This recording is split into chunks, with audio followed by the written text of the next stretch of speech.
Estaba de pie al otro lado de la puerta del despacho, y escuché a mi marido decir que su esposa aún no sabía que él había solicitado el divorcio. Miré a su secretaria, sonriendo con aire de superioridad. No monté una escena de celos, simplemente bloqueé en silencio mi 59% de las acciones de la empresa. Al día siguiente, toda la compañía fue testigo de una aterradora revelación. Regresé a Nueva York un día antes de lo previsto. El viaje de negocios en Chicago había terminado favorablemente y antes de tiempo. Se suponía que debía quedarme una noche más para cenar con nuestros socios, pero por alguna razón, aquella tarde sentí una inquietud en el corazón. Quizá era porque la semana siguiente se cumplían 10 años de matrimonio entre Michael Carter y yo. 10 años no son toda una vida, pero sí son tiempo suficiente para que una mujer ponga su juventud, su confianza, y hasta su propia carne y sangre en manos de un hombre. Mi nombre es Anna Parker. Tengo 36 años, y soy la presidenta de la junta directiva de Parker Holdings. Desde fuera, la gente solía decir que era afortunada por tener un marido tan talentoso y elegante, un hombre que sabía dirigir una empresa y que siempre estaba al lado de su esposa en las grandes galas corporativas. Pero no conocían la verdad. Hace 10 años, Parker Holdings no era más que una oficina alquilada de 37 metros cuadrados, escondida en un pequeño callejón de Brooklyn. Vendí la casa que me dejó mi madre, reuní hasta el último centavo de mis ahorros, y pedí préstamos bancarios para levantar esta empresa desde cero. Mientras tanto, Michael no era más que un gerente de ventas desempleado. Me abrazaba en nuestro sofocante apartamento sin aire acondicionado, y decía que jamás me traicionaría. Me suplicó que confiara en él solo una vez, prometiéndome que a cambio me daría toda una vida de paz. Yo le creí. Le creí tanto que, cuando la empresa creció, di un paso al lado y le entregué el cargo de director ejecutivo, para que pudiera mantener la cabeza alta delante de nuestras dos familias. Le creí tanto que le transferí una parte de mis propias acciones. Lo hice simplemente porque una vez mencionó con tristeza que todos en la empresa me llamaban a mí la fundadora, mientras él se sentía como un hombre viviendo a la sombra de su esposa. Confié en él hasta tal punto que, durante años, cargué con las reuniones más difíciles, los préstamos más pesados, y los rechazos de clientes más dolorosos, solo para que él pudiera aparecer en las ceremonias de firma con una sonrisa impecable y un caro traje hecho a medida. Aquella tarde, salí del aeropuerto JFK arrastrando mi pequeña maleta. En mi bolso llevaba una caja de dulce artesanal que él había dicho una vez que era su favorito, durante nuestro primer viaje de aniversario a Martha's Vineyard. No le dije que volvía a casa. Quería ver la sorpresa en sus ojos y oírlo regañarme en broma por no haberlo llamado para que viniera a recogerme. Pensé que abriría la puerta del despacho del director ejecutivo, pondría la caja de dulces sobre su escritorio, lo abrazaría por la espalda, y le diría que el contrato estaba firmado. Este año, la empresa podría aliviar una enorme carga financiera. Pensé que todavía podríamos envejecer juntos. Aunque en los últimos años él se había vuelto más ocupado y más frío, nuestras cenas juntos se habían vuelto menos frecuentes, y sus llamadas cada vez más cortas. Pero hay puertas que no están destinadas a abrirse a la alegría. Algunas puertas solo necesitan quedar entreabiertas una fracción de centímetro para derrumbar toda una vida de confianza. Llegué a la sede de Parker Holdings, en Wall Street, casi a las 7 de la tarde. El edificio de oficinas seguía intensamente iluminado. Los ventanales reflejaban las luces de la ciudad encendiéndose abajo. Cuando la recepcionista me vio, se sobresaltó y se puso de pie de un salto. Me dijo que pensaba que volvería mañana. Sonreí y levanté la mano para indicarle que no anunciara mi llegada. Le dije que había regresado antes. Le pregunté si Michael seguía arriba. Me confirmó que sí.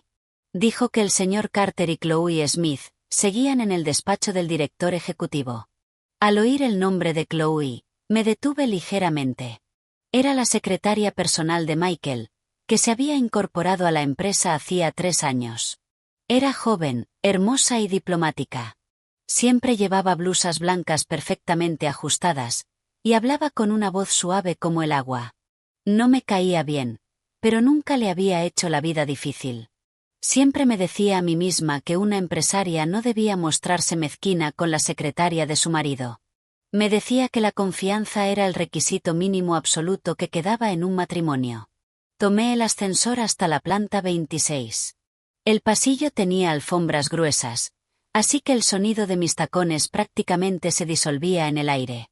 Cuanto más me acercaba al despacho del director ejecutivo, más escuchaba una risa suave resonando desde dentro.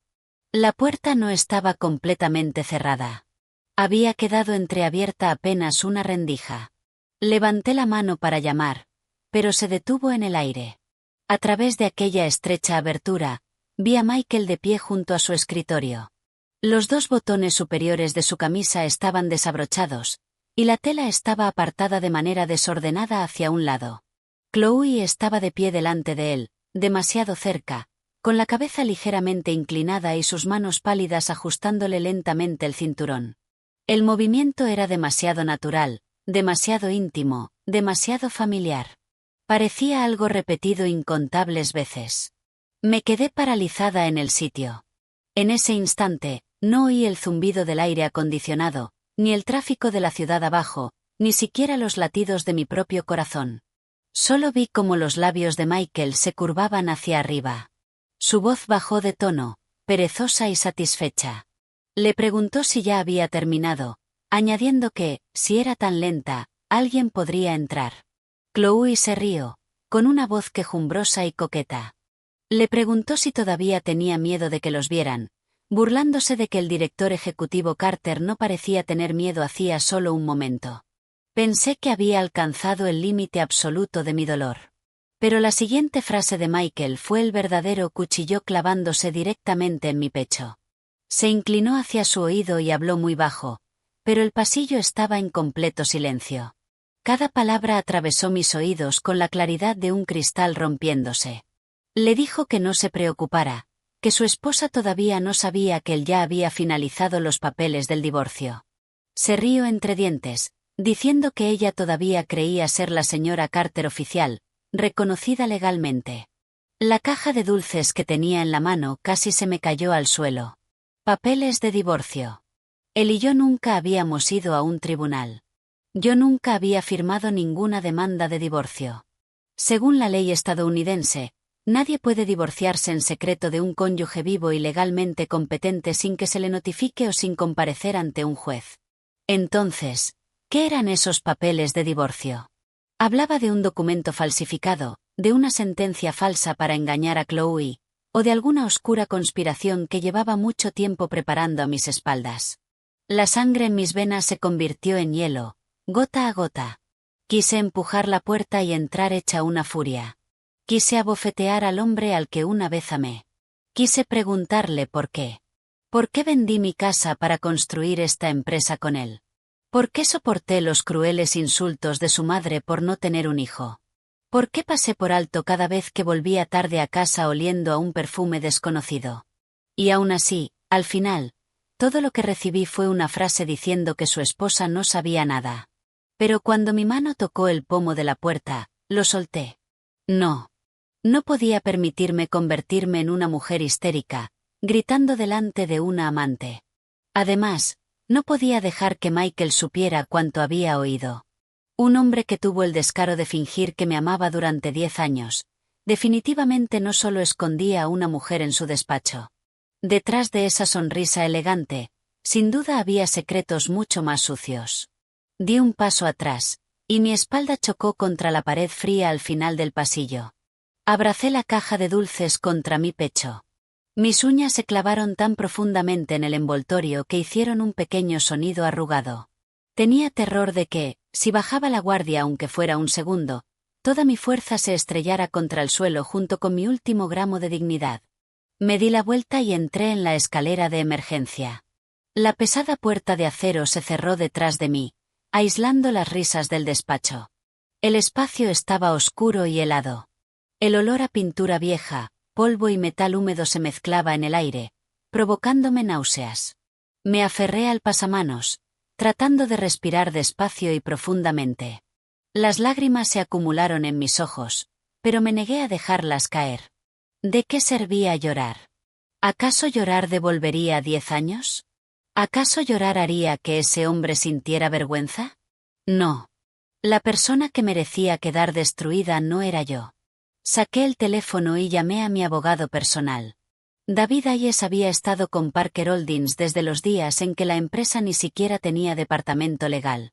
Conocía la estructura accionarial de la compañía, todos los acuerdos entre Michael y yo, e incluso las cosas que yo había ocultado porque pensaba que los esposos no debían ser demasiado calculadores. El teléfono sonó 2 veces antes de que David contestara.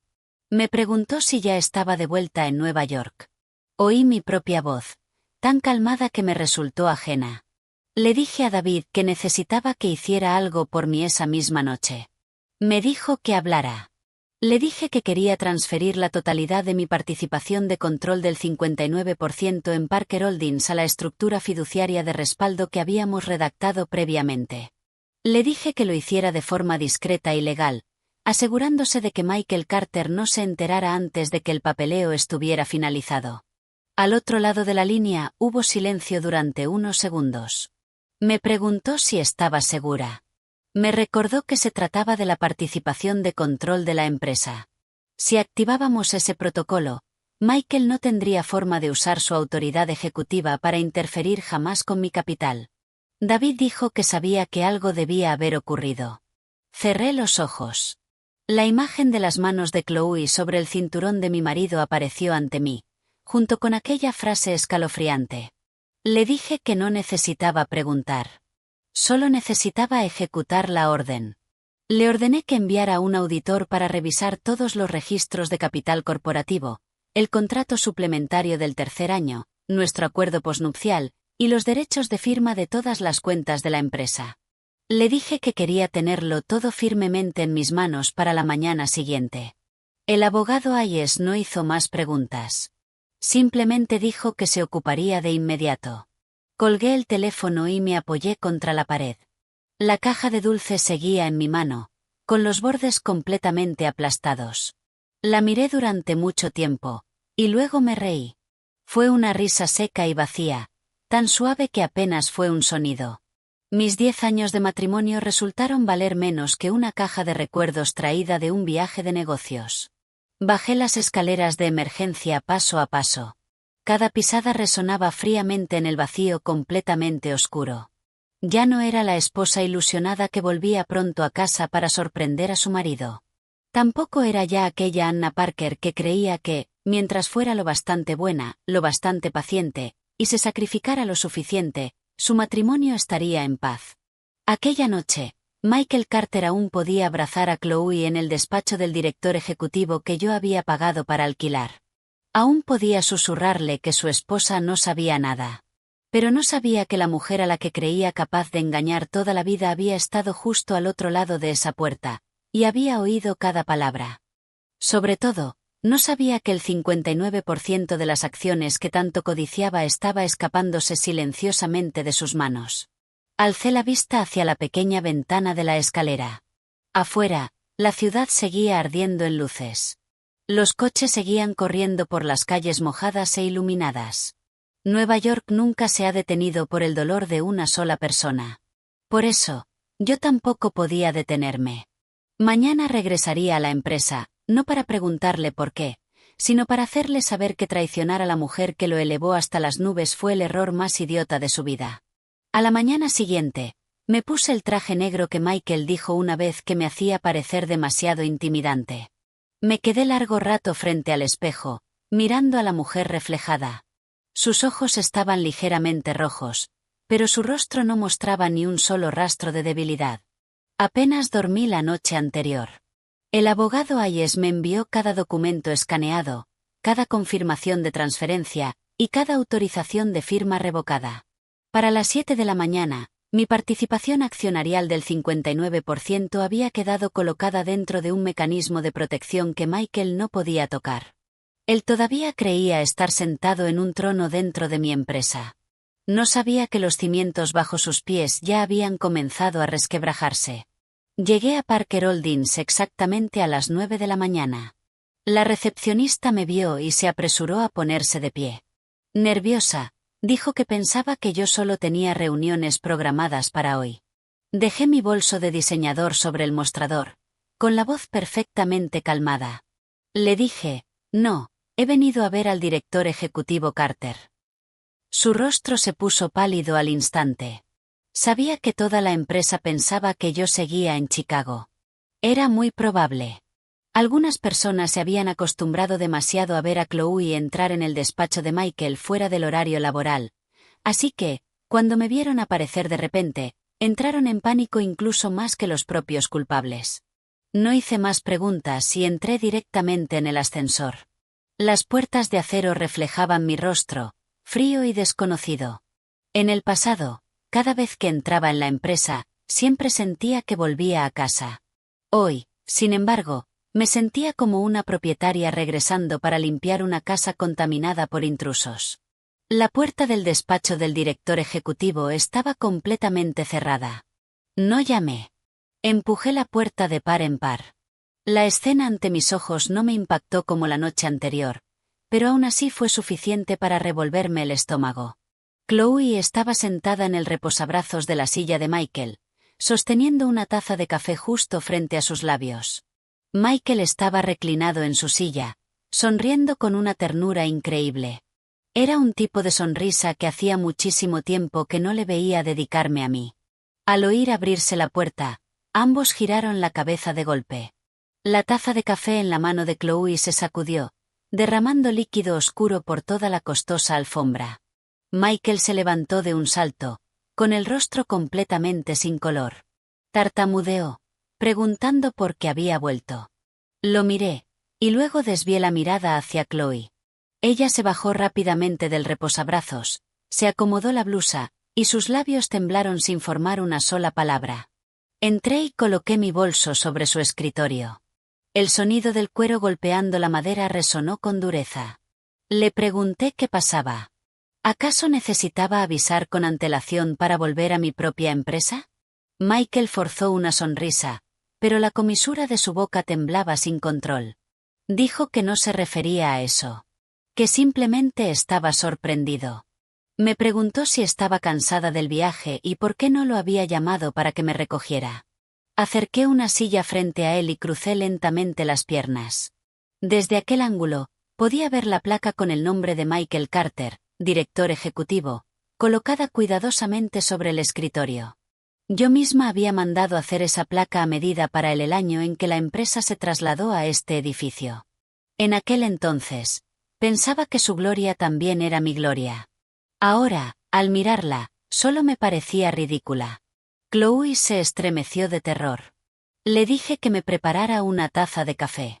Solo, sin azúcar ni leche.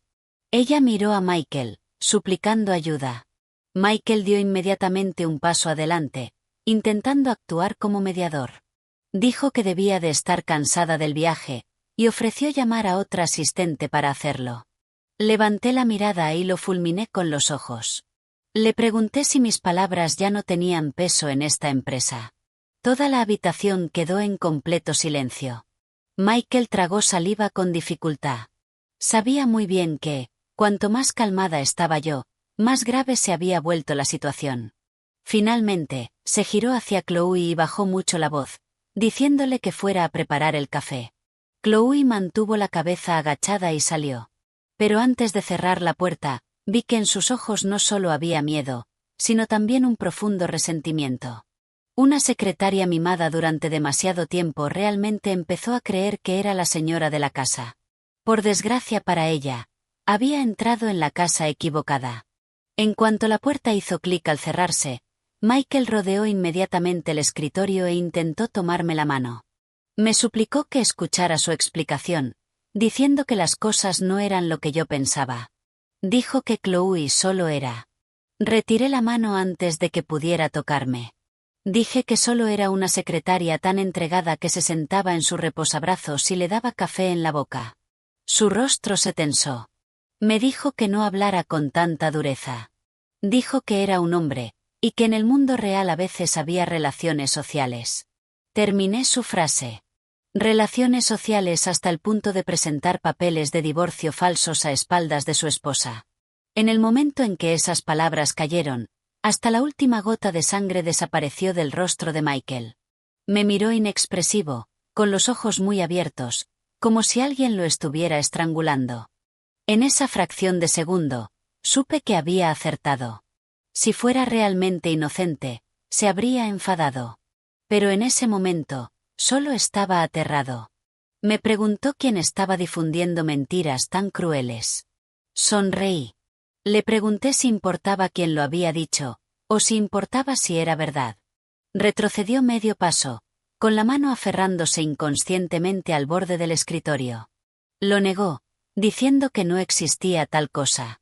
Afirmó que alguien intentaba destruir nuestro matrimonio, y me suplicó que no lo creyera.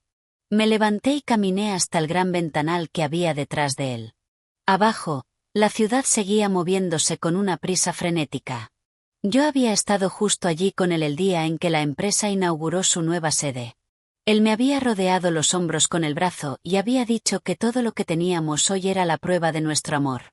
Resulta que, cuanto más hermosos son los votos, peor apestan cuando se pudren. Me di la vuelta para mirarlo. Le dije que esa noche, a las 7 de la tarde, iríamos a casa de su madre. Quería escucharla explicar lo de los papeles del divorcio. El rostro de Michael se retorció de pánico. Dijo que eso era innecesario. Suplicó que su madre era mayor, y me pidió que no la preocupara. Recogí mi bolso y pasé junto a él. Le dije que, si no se presentaba, haría que mi abogado enviara una notificación legal formal directamente a su casa. Se quedó paralizado detrás de mí. No me giré, porque sabía que este juego acababa de empezar, y que la persona que estaba a punto de temblar no iba a ser solo él. Salí de la empresa sin mirar atrás. En el ascensor, mi teléfono vibró sin parar. Michael me llamó 3 veces y luego me envió un mensaje. Me suplicó que no perdiera los nervios, prometiendo que esa noche me lo explicaría todo. Juró que no tenía nada que ver con su madre, y me rogó que no hiciera las cosas más grandes de lo que eran. Miré las palabras que aparecían en la pantalla. En el fondo, solo sentí una escalofriante sensación de diversión. El hombre que una vez juró protegerme de la lluvia y del viento ahora solo tenía miedo de que arrastrara a su madre al pozo de barro que los dos habían cavado con sus propias manos. No respondí. Conduje de vuelta a mi apartamento privado en Tribeca, me cambié y me puse otro traje de poder, y me retoqué ligeramente el maquillaje para cubrir las ojeras bajo mis ojos. Aquella noche no era una cena familiar. Aquella noche era el acto de apertura de un juicio que no necesitaba juez. Exactamente a las 6:45 de la tarde, aparqué mi coche frente a la enorme mansión en Greenwich, Connecticut. Aquella finca de 3 plantas fue un regalo que le compré a mi suegra en nuestro tercer año de matrimonio. Fue justo después de que Parker Holdings firmara su primer gran contrato, por casi $3 millones. En aquel momento, Ellen Carter, la madre de Michael, me tomó las manos y lloró hasta que sus ojos quedaron completamente rojos. Dijo que no me había dado a luz, pero que yo era más devota con ella que una hija biológica. Yo creí esas lágrimas. Las creí tanto que la escritura de la mansión quedó a su nombre. Solo conservé un acuerdo de representación de activos que el abogado Hayes me obligó a firmar como red de seguridad. En aquel entonces, incluso regañé a David por ser demasiado paranoico. Pensándolo ahora, si no hubiera sido por esa paranoia, la familia Carter me habría masticado y tragado hasta los huesos. Justo cuando apagué el motor, el coche de Michael apareció a toda velocidad detrás de mí. Salió del coche con prisa. Su camisa no estaba bien abotonada, y su rostro estaba pálido de ansiedad. Me suplicó que lo escuchara primero, diciendo que su madre no sabía mucho, y me rogó que no la alterara. Lo miré. Le pregunté si tenía miedo de que ella se alterara, o miedo de que soltara cosas sobre las que él aún no la había preparado. Apretó los labios con fuerza. Extendió la mano para tirar de mí, pero di un paso atrás. Le ordené que no me tocara. El rostro de Michael se contrajo ligeramente. Solía odiar cuando mi voz se volvía así de fría, porque cada vez que lo hacía, él sabía que yo había tomado una decisión y no iba a retroceder. Toqué el timbre. Unos segundos después, la puerta se abrió. Mi suegra apareció dentro, vestida con un conjunto de seda color morado oscuro para estar en casa, y el collar de perlas que le regalé por su cumpleaños el año pasado. Cuando me vio, Una amplia sonrisa floreció de inmediato en su rostro, pero sus ojos se desviaron rápidamente hacia Michael, detrás de mí. Me saludó con calidez, fingiendo sorpresa por mi regreso. Me invitó a entrar, diciendo que había preparado para mí un estofado de ternera casero tradicional. Dijo que debía de estar agotada por el viaje de negocios. Entré en la casa. El intenso aroma de la ternera y las hierbas llenaba el salón. La mesa del comedor estaba preparada con todos los platos que antes me encantaban. Si hubiera sido en el pasado, me habría conmovido, pensando que ella aún recordaba mis gustos. Pero hoy, esa atención solo se sentía como una gruesa capa de maquillaje cubriendo un rostro engañoso. Dejé caer mi bolso sobre el sofá. Le dije que no hacía falta que pusiera la mesa. Le dije que hoy no había venido a comer. La sonrisa en el rostro de Ellen se congeló. Me preguntó de qué estaba hablando. Dijo que, si un marido y una mujer tenían problemas, debían hablarlo con calma, en lugar de entrar en la casa con una cara tan seria y enfadada. Michael intervino rápidamente. Afirmó que yo solo estaba cansada, y dijo que él hablaría conmigo. Me giré para mirarlo. Le dije que él ya había dicho suficiente. Ahora le tocaba hablar a su madre. Ellen golpeó el cuenco de estofado contra la mesa. El sonido de la porcelana chocando contra la superficie de cristal resonó con dureza. Exigió furiosa saber si estaba interrogando a mi suegra. Me dijo que sabía que yo tenía éxito y dinero, pero que, como esposa, debía conocer mi lugar. Se quejó de que Michael pasaba todo el día dirigiendo la empresa, mientras yo estaba constantemente de viaje de negocios, dejando la casa fría y vacía. Además, soltó con rabia que ni siquiera había sido capaz de darle un nieto a esa familia. Dijo que, si él estaba un poco cansado y yo no sentía compasión por él, desde luego no tenía derecho a venir allí a montar una escena. La miré durante mucho tiempo. Resultó que esas eran las palabras que había guardado en el corazón durante años, esperando la oportunidad de arrojármelas a la cara. El hecho de que perdí a mi primer hijo porque me lancé de lleno a salvar un contrato crucial para la empresa. El hecho de que los médicos dijeran que sería muy difícil que volviera a concebir. El hecho de que estuve 3 días en el hospital, y Michael solo me visitó una tarde porque estaba ocupado reuniéndose con inversores. A sus ojos, todos esos sacrificios acababan reduciéndose a una sola frase. No les había dado un nieto. Le pregunté lentamente si esa era la razón por la que permitió que su hijo falsificara papeles de divorcio a mis espaldas. El aire del salón se congeló al instante. Los ojos de Ellen se abrieron de par en par, y la mano que sostenía la cuchara de servir tembló ligeramente. Michael estaba de pie detrás de mí. Su respiración se volvió notablemente más pesada. Intentó hablar. Lo interrumpí, diciéndole que dejara hablar a su madre. Ellen me miró a mí, y luego a Michael. Aquella simple mirada fue suficiente para entenderlo. No solo lo sabía, sino que ella era la mente maestra que lo estaba impulsando todo. Tras un largo instante, soltó una risa burlona.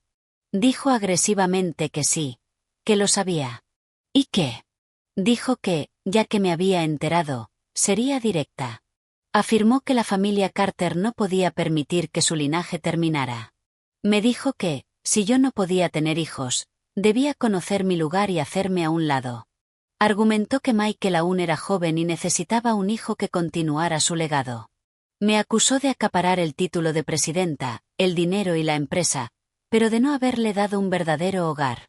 Sentí un dolor agudo en el corazón. Pero por fuera, permanecí perfectamente serena. Le pregunté quién había comprado esa casa. Se atragantó con sus propias palabras. Le pregunté quién había comprado el Mercedes que conducía Michael. Le pregunté quién pagaba cada año sus vacaciones de lujo a Singapur y Europa. Le pregunté quién le había regalado las joyas que llevaba al cuello. Y le pregunté quién había construido la empresa que permitía a su hijo sentarse en la silla de director ejecutivo. El rostro de Ellen se puso rojo como la sangre. Me gritó que no usara mi dinero para oprimir a la gente. Añadió con veneno que una mujer con mucho dinero, pero incapaz de reproducirse, no servía para nada. Michael se puso pálido. Le suplicó a su madre que dejara de hablar. Solté una risa muy suave.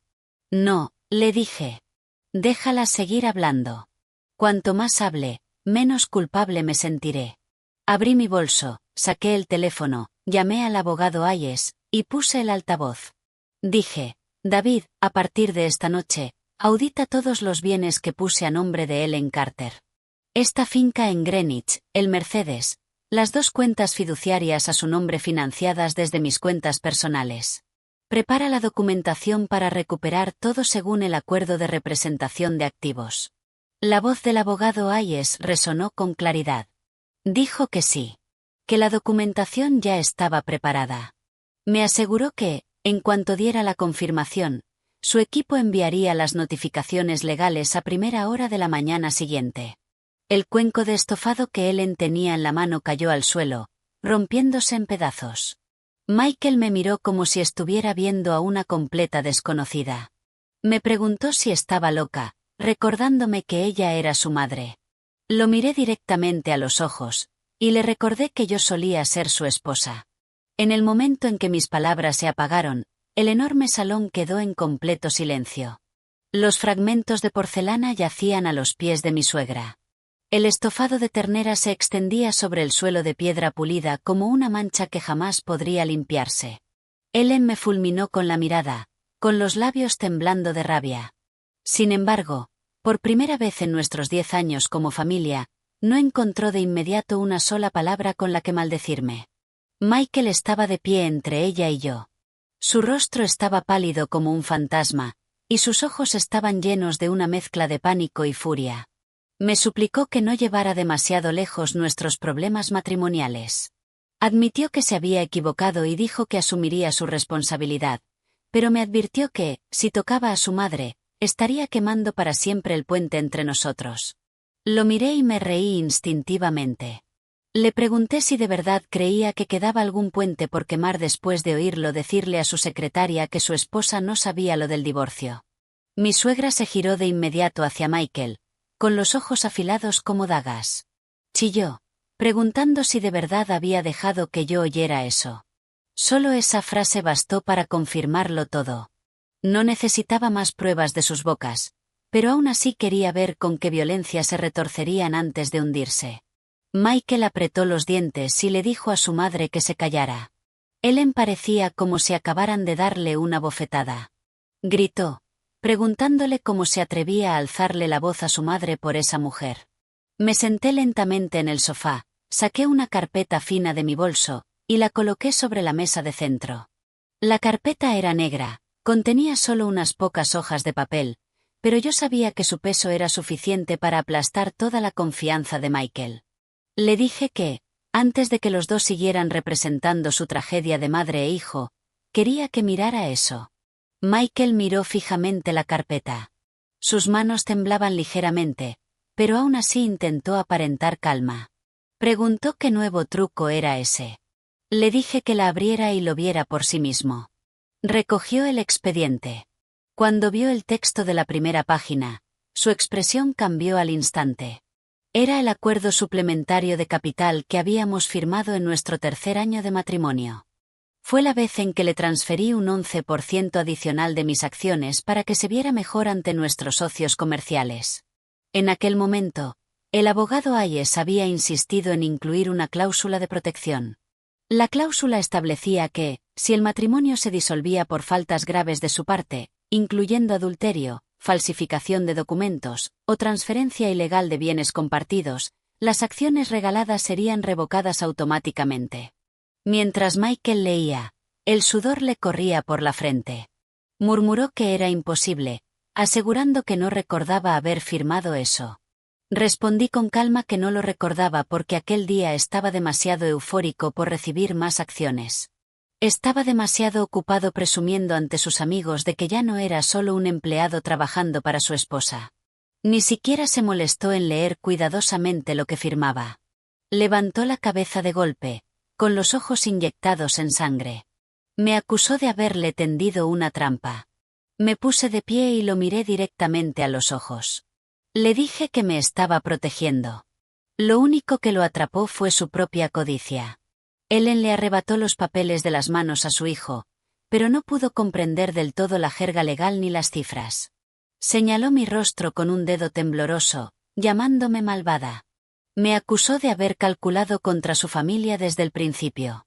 Me acerqué a ella, con la voz baja, pero cada palabra nítida y clara. Le dije que, si hubiera calculado desde el principio, esta casa no estaría a su nombre.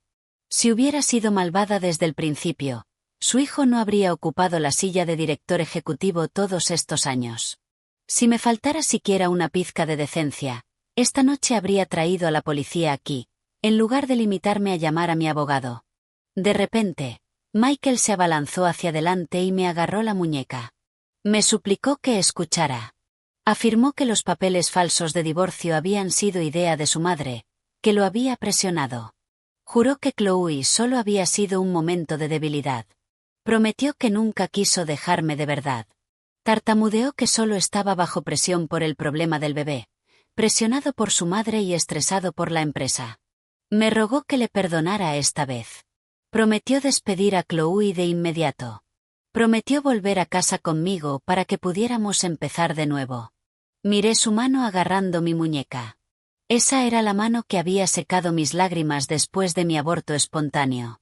Esa misma mano, apenas la noche anterior, había dejado que otra mujer le ajustara el cinturón en su despacho. Sentí que el estómago se me revolvía de asco. Me zafé de un tirón. ¿Empezar de nuevo?, le pregunté. ¿Qué vas a usar exactamente para empezar de nuevo? ¿Los papeles falsos de divorcio, la secretaria en el despacho, o los insultos de tu madre sobre mi incapacidad para tener hijos? Michael parecía estar asfixiándose. Dio un paso atrás, con los hombros caídos. Le dije que le daba una noche. Recogí mi bolso. Le ordené que estuviera en la empresa mañana a las 9 de la mañana para entregar oficialmente toda su autoridad ejecutiva. Si no aparecía, enviaría un aviso de suspensión a cada departamento, a cada socio corporativo, y a cada banco que tratara con Parker Holdings. Mi suegra chilló, preguntando cómo me atrevía a hacerle eso a su hijo. Giré la cabeza y la miré. Le dije que primero debería preocuparse por ella misma. La notificación de recuperación de esta finca le sería entregada en mano mañana por la mañana. Salí por la puerta. Detrás de mí, la voz de Michael gritó mi nombre, ronca y desesperada, pero no me detuve. En la entrada, el viento nocturno sopló entre los setos perfectamente recortados, mordiendo con frío. Alcé la vista hacia el cielo completamente negro. Mi corazón ya no temblaba como la noche anterior. Este juego había comenzado, y esta vez era yo quien imponía las reglas. A la mañana siguiente, llegué a la empresa más temprano de lo habitual. El cielo de Nueva York apenas empezaba a iluminarse. Los primeros rayos del sol golpeaban la fachada de cristal del edificio de Parker Holdings, fríos y afilados como una cuchilla. Me quedé unos segundos en el vestíbulo, mirando el logo de la empresa, los colores, la tipografía, cada detalle que yo misma había elegido. Durante 10 años, este lugar fue mi sueño, mi carne y sangre, mi orgullo. Sin embargo, después de una sola noche, comprendí que ese sueño había sido vaciado desde dentro por la persona con la que compartía la cama. A las 9:10, entré en la sala principal de juntas. El abogado Hayes ya estaba allí.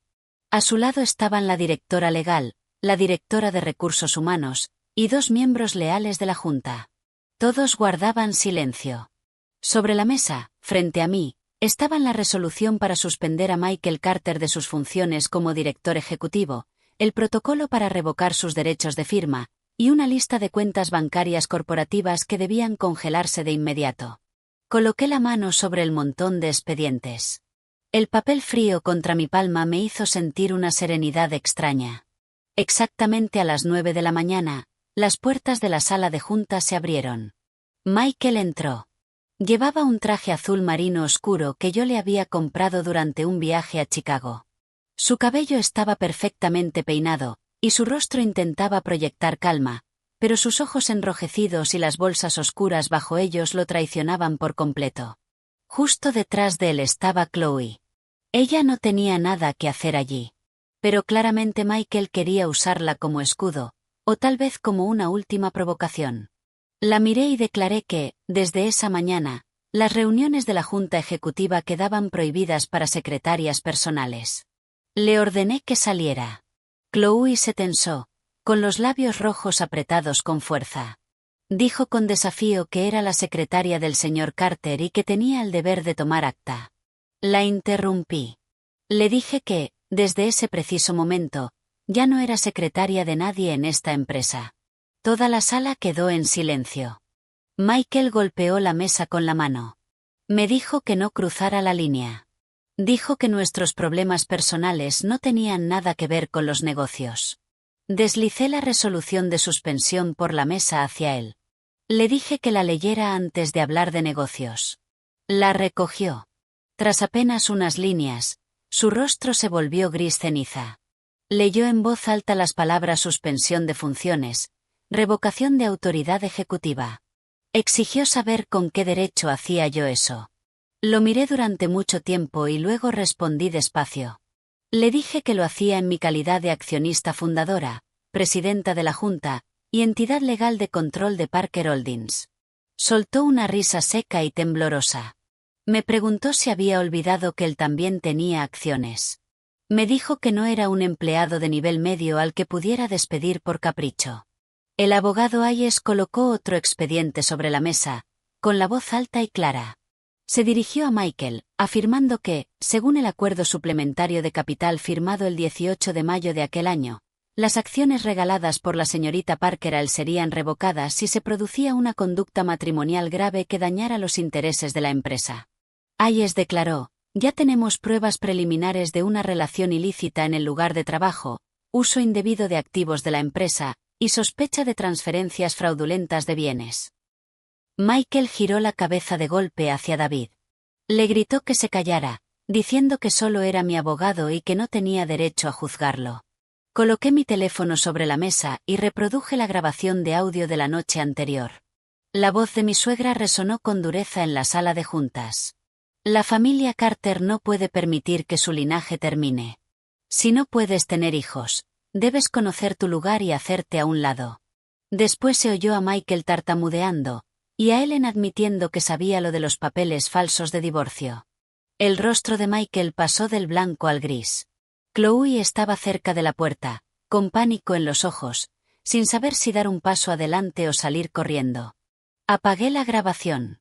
Le dije que esa era solo la primera parte. Dije que aún no quería publicarlo todo, porque quería conservarle su último resto de dignidad. Michael me miró, bajando la voz. Me preguntó si de verdad quería arrinconarlo. Sentí que la garganta se me cerraba. Incluso ahora, ese hombre seguía sin entender. Le dije que no lo estaba arrinconando. Él mismo había prendido fuego al puente de regreso. Le dije que firmara la entrega de poderes. Apretó los dientes y preguntó qué pasaría si se negaba. Miré a la directora de Recursos Humanos y le dije que enviara inmediatamente el aviso de suspensión a toda la empresa, y que notificara a los bancos que congelaran la autorización de Michael Carter en todas las cuentas corporativas. Michael se abalanzó hacia adelante y arrebató el bolígrafo de la mesa, pero no para firmar. Lo lanzó violentamente al suelo, con los ojos completamente inyectados en sangre. Gritó mi nombre, diciéndome que no olvidara a quien había estado entreteniendo a los clientes y actuando como la cara visible de la empresa durante los últimos 10 años. Preguntó con arrogancia si yo creía que esta empresa sobreviviría un solo día sin él. Me puse de pie. Cada palabra cayó pesada como una piedra.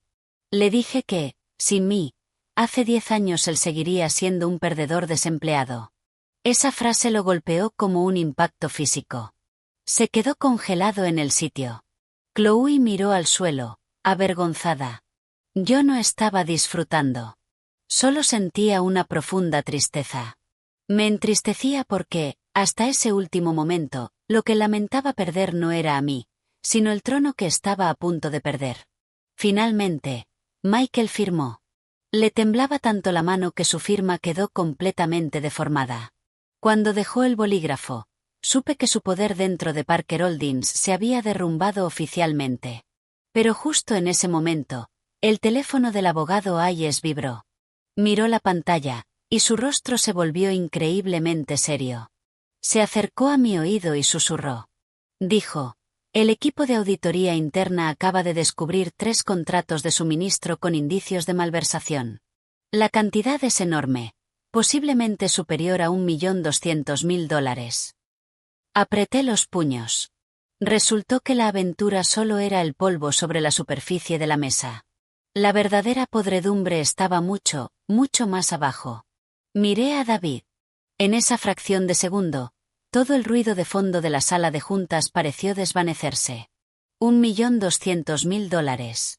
Esa cifra no era solo dinero. Era el sudor de cientos de empleados. Eran las noches sin dormir que pasé revisando contratos. Eran las veces que apreté los dientes y pagué intereses bancarios exorbitantes para mantener vivo nuestro flujo de caja. Y aún así, Michael, el hombre al que confié el poder ejecutivo, podía vaciar mi empresa desde dentro con tanta facilidad. Me giré para mirarlo. Seguía de pie junto a la mesa, con el rostro todavía marcado por la humillación de haber firmado los documentos de entrega. Pero cuando oyó la palabra auditoría, sus ojos se contrajeron ligeramente. Solo ese movimiento microscópico bastó para decirme que él lo sabía. Le pregunté lentamente si tenía algo que decir antes de que ordenara una revisión contable forense completa. Michael apretó los puños, intentando aparentar calma. Dijo que, en una empresa grande, era normal que los contratos tuvieran errores. Me dijo que no escuchara a unos cuantos auditores para culparlo de todo. Solté una risa fría. Un error de más de $1.200.000 era, desde luego, un error muy lucrativo. Apretó los dientes, acusándome de sospechar que él había malversado fondos de la empresa. Lo miré directamente a los ojos. Le dije que no era una sospecha. Le estaba dando una última oportunidad para confesar. Chloe, de pie junto a él, empezó a temblar de repente. Pensaba que solo la habían arrastrado a un escándalo de adulterio. Nunca esperó que el fuego se extendiera a delitos financieros federales. Miró a Michael a escondidas, con los ojos llenos de puro pánico. Lo observé todo. Si una mujer ama de verdad a un hombre, se preocupa por él. Pero si solo ama su dinero, cuando el dinero se ve amenazado, primero entra en pánico por sí misma. Me giré hacia la directora financiera y le dije que proyectara los archivos en la pantalla. El proyector se encendió. Aparecieron 3 contratos de suministro de materiales, todos firmados con Apex Supplies. Este era un proveedor que Michael había elogiado constantemente como un socio fiable a largo plazo, con excelentes precios. Debajo de cada contrato había una tabla comparativa de precios de mercado que mostraba un sobreprecio de entre el 20 y el 35%. El total inflado superaba $1.200.000. Lo que era aún más condenatorio era que las cuentas de pago final pasaban por 2 empresas pantalla, una de las cuales estaba registrada a nombre de un primo de mi suegra. La sala de juntas se quedó helada. Miré a Michael y exigí una explicación. Sus labios se movieron sin emitir sonido. Afirmó que él no gestionaba esos pagos directamente. Dijo que el departamento de compras lo hacía, y que él simplemente aprobaba sus propuestas. La directora financiera bajó la cabeza, con la voz firme. Declaró: señor Carter, los registros del sistema muestran que usted solicitó explícitamente omitir el paso de evaluación de precios en los 3 contratos. Los correos de aprobación siguen ahí. Michael giró la cabeza de golpe hacia la directora financiera. Le advirtió que midiera sus palabras, y preguntó quién le había dado derecho a tenderle una trampa. Golpeé suavemente la mesa con un dedo. Le dije que se lo había dado yo. Se quedó sin palabras. Tomé el teléfono y llamé de inmediato al jefe de informática.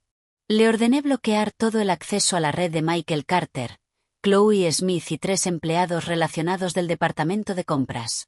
Le ordené hacer una copia de seguridad de todos los correos electrónicos, historiales de inicio de sesión, y registros de edición de contratos, advirtiéndole estrictamente que absolutamente ningún dato debía ser eliminado. El jefe de informática respondió al instante, confirmando que ya se estaba encargando. De repente, Chloe dio un paso adelante, con la voz temblando violentamente. Afirmó que aquello no tenía nada que ver con ella. Lloró diciendo que solo era una secretaria, y que hacía cualquier cosa que el señor Carter le ordenara. Michael la fulminó con la mirada, gritándole que se callara. Esbocé una sonrisa burlona. Le pregunté por qué tenía tanta prisa por lavarse las manos. Le pregunté a la señorita Smith si acaso yo había mencionado ya el apartamento de lujo en Tribeca registrado a su nombre. Le pregunté de dónde había salido el dinero para eso. Su rostro se volvió blanco como el papel. Michael quedó completamente paralizado. Sus reacciones me dijeron que David había seguido el camino correcto. El apartamento, el coche, los bolsos de diseñador, las vacaciones de lujo que Chloe presumía vagamente en redes sociales, muy probablemente estaban alimentados con la sangre vital de mi empresa. Me puse de pie, con la voz bajando a un tono helado. Declaré terminada la reunión. A partir de ese momento, todos los archivos relacionados con Michael Carter serían transferidos al departamento legal y a los auditores independientes. Nadie tenía permitido contactar, destruir, ni alterar documentos. Cualquiera que fuera sorprendido ayudando a ocultar pruebas asumiría responsabilidad conjunta. La gente salió de la sala de juntas uno por uno, hasta que solo quedó Michael, mirándome fijamente. Despojado de su arrogancia inicial, se acercó un poco, con la voz baja. Me recordó que habíamos estado casados durante 10 años, y preguntó si de verdad quería mandarlo a una prisión federal. Miré al hombre frente a mí, con el corazón doliéndome de una forma sorda. No por lástima hacia él, sino por lástima hacia la versión más joven de mí misma. Le pregunté si recordaba que estábamos casados cuando usó dinero de la empresa para mantener a su amante. Se quedó en silencio. Recogí los expedientes y salí. En el momento en que llegué al pasillo, el teléfono del abogado Hayes volvió a iluminarse. Leyó el mensaje, y su expresión se volvió aún más grave. Me dijo que el equipo de investigación de activos acababa de enviar más información. 2 locales comerciales de primera categoría en Madison y la Quinta Avenida estaban registrados a nombre de mi suegra. Los fondos para esas compras también mostraban indicios de provenir de esos contratos. Cerré los ojos durante un segundo y los abrí. Resultó que no era solo una persona traicionándome. Toda la familia Carter se había sentado a la mesa del banquete, devorando mi trabajo duro. Permanecí en mi despacho hasta casi el mediodía. Frente a mí había un extracto bancario que rastreaba el flujo de dinero, tan largo que hacía que se me nublara la vista.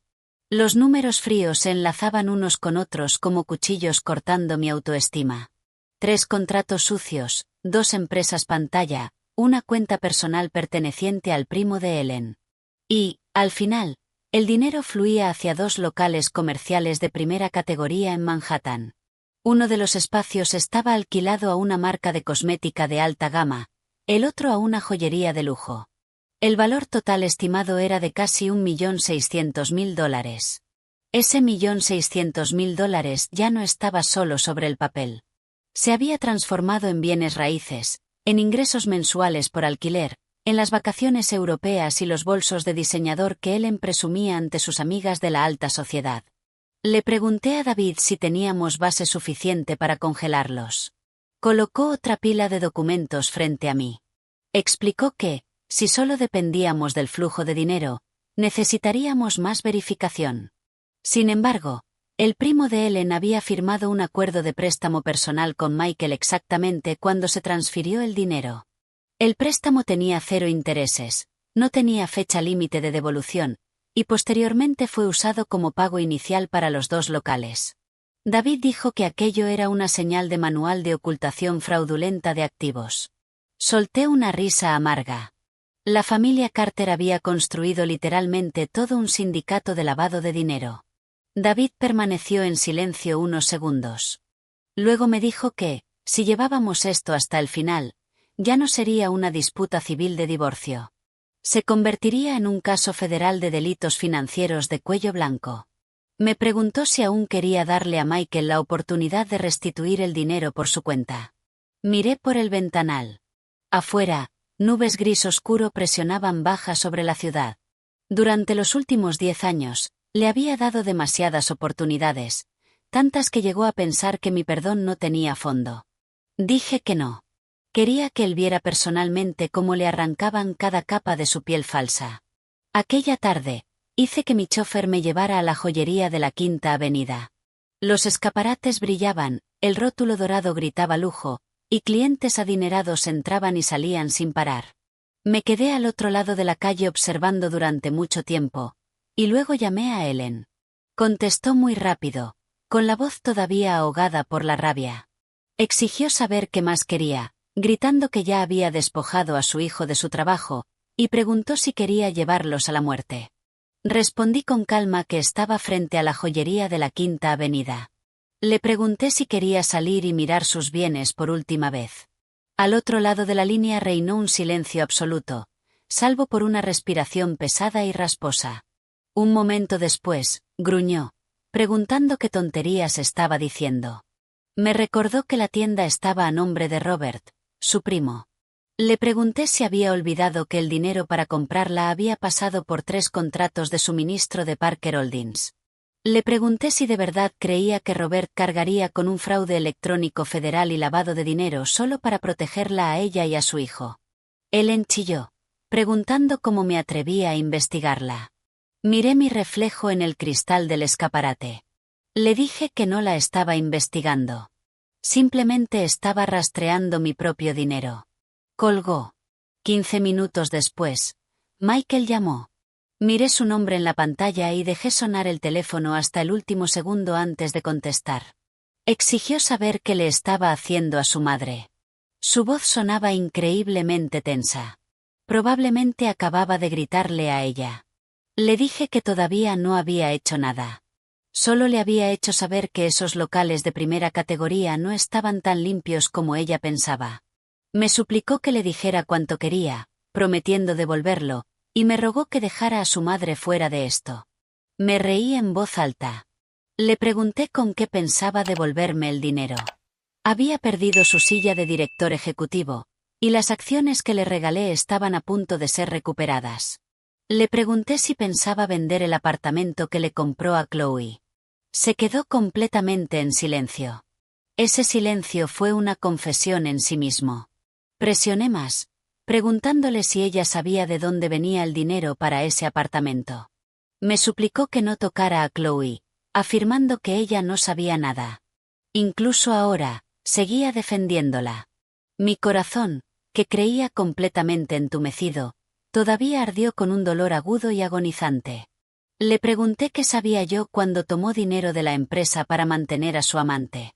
Le pregunté qué sabía yo cuando su madre usó ese dinero para comprar bienes raíces. Le pregunté qué sabía yo cuando él se paraba frente a mí interpretando el papel de marido devoto todos esos años. Michael respiraba con dificultad. Admitió que se había equivocado y juró que lo arreglaría. Ofreció ponerse de rodillas, ofreció dejar a Chloe, pero advirtió que, si yo sacaba a la luz los delitos financieros, la empresa también sufriría un golpe enorme. Me suplicó que no destruyera Parker Holdings solo porque estaba enfadada con él. Apreté el teléfono con fuerza. Le dije que no tenía derecho ni siquiera a pronunciar el nombre de Parker Holdings. Él fue quien empezó a destruirla primero.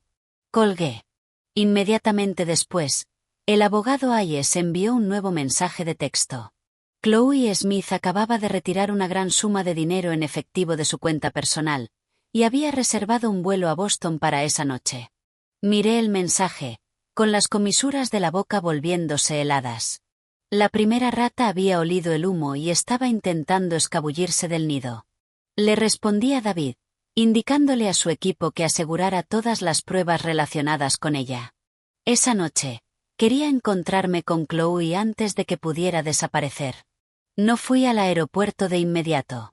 Sabía que alguien como Chloe, si se preparaba para huir, no solo cogería unas cuantas prendas.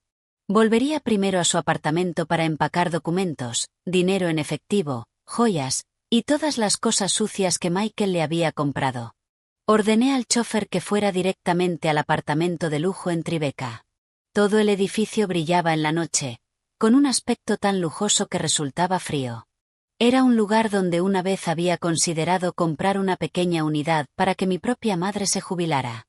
Pero después de que ella falleció, Ya no tuve corazón para entrar en lugares abrumadoramente hermosos, pero carentes de calidez. Nunca esperé que Michael acabaría usando el dinero de mi empresa para comprarle un lugar aquí a otra mujer. El coche se detuvo frente al vestíbulo. El abogado Hayes ya estaba esperando con un asistente legal. Me entregó un expediente fino. La unidad 32B estaba registrada a nombre de Chloe Smith. Las transacciones de pago estaban vinculadas a la cuenta personal de Michael y a una transferencia bancaria de Apex Supplies. Tomé el expediente, apretándolo con tanta fuerza que el papel se dobló. Pregunté si ella seguía arriba. David confirmó que sus investigadores la habían visto bajar con una maleta, pero que volvió a subir porque había olvidado su pasaporte. Esbocé una sonrisa burlona. El momento perfecto. Entramos en el ascensor. Los números de los pisos subían lentamente. Cada tintineo se sentía como un martillo golpeando mis nervios tensos. Las puertas del ascensor se abrieron en el piso 32. El pasillo tenía alfombras gruesas y una cálida iluminación ámbar. Estaba tan silencioso que podía oír claramente las ruedas de una maleta rodando detrás de la puerta del apartamento al fondo del pasillo. Toqué el timbre.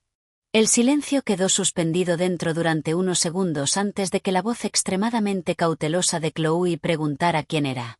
Respondí: Anna Parker. No hubo respuesta, pero inmediatamente después escuché el sonido de algo cayendo y pasos apresurados. Volví a tocar el timbre. Le dije que abriera la puerta, añadiendo que, si quería que llamara a seguridad del edificio y a la policía para redactar un informe allí mismo, en el pasillo, no tenía ningún problema en hacerlo. La puerta se entreabrió. Chloe estaba detrás, con el cabello recogido en un moño desordenado, sin maquillaje, y los ojos rojos e hinchados. Ya no poseía el comportamiento dulce y suave de la secretaria mimada del director ejecutivo. Frente a mí había una mujer presa del pánico, aferrándose desesperadamente a un bolso de diseñador como si fuera un salvavidas. Preguntó qué estaba haciendo yo allí. Empujé la puerta y entré. Intentó bloquearme, pero al ver al abogado Hayes detrás de mí, retrocedió rápidamente. El apartamento era enorme, con ventanales de suelo a techo que daban al río Hudson. Sofás de cuero blanco, mesas de centro de mármol, y caros perfumes alineados en los estantes. Todo olía a dinero. Mi dinero. Miré las dos maletas abiertas en medio del salón. Dentro había ropa, joyas, documentos, fajos de billetes, y su pasaporte. Le pregunté a dónde tenía tanta prisa por irse. Chloe se mordió el labio. Afirmó que iba a volver a su ciudad natal unos días. Lloró diciendo que no sabía nada de los negocios de la empresa, y me suplicó que no la presionara. Recogí una caja de terciopelo de la mesa. Dentro había una pulsera de diamantes que había visto en sus redes sociales. Le pregunté si Michael se la había comprado. Bajó la mirada, diciendo que no preguntó de dónde venía el dinero. Le pregunté si no preguntó, o si no se atrevió a preguntar. Rompió a llorar. Sollozó, afirmando que ella también era una víctima. Dijo que Michael le había contado que él y yo llevábamos mucho tiempo separados. Que los papeles del divorcio ya estaban listos, y que solo esperaban el momento adecuado para anunciarlo. Que yo no lo amaba, y que solo lo trataba como una herramienta para la empresa. Dijo que sintió lástima por él, y por eso ella.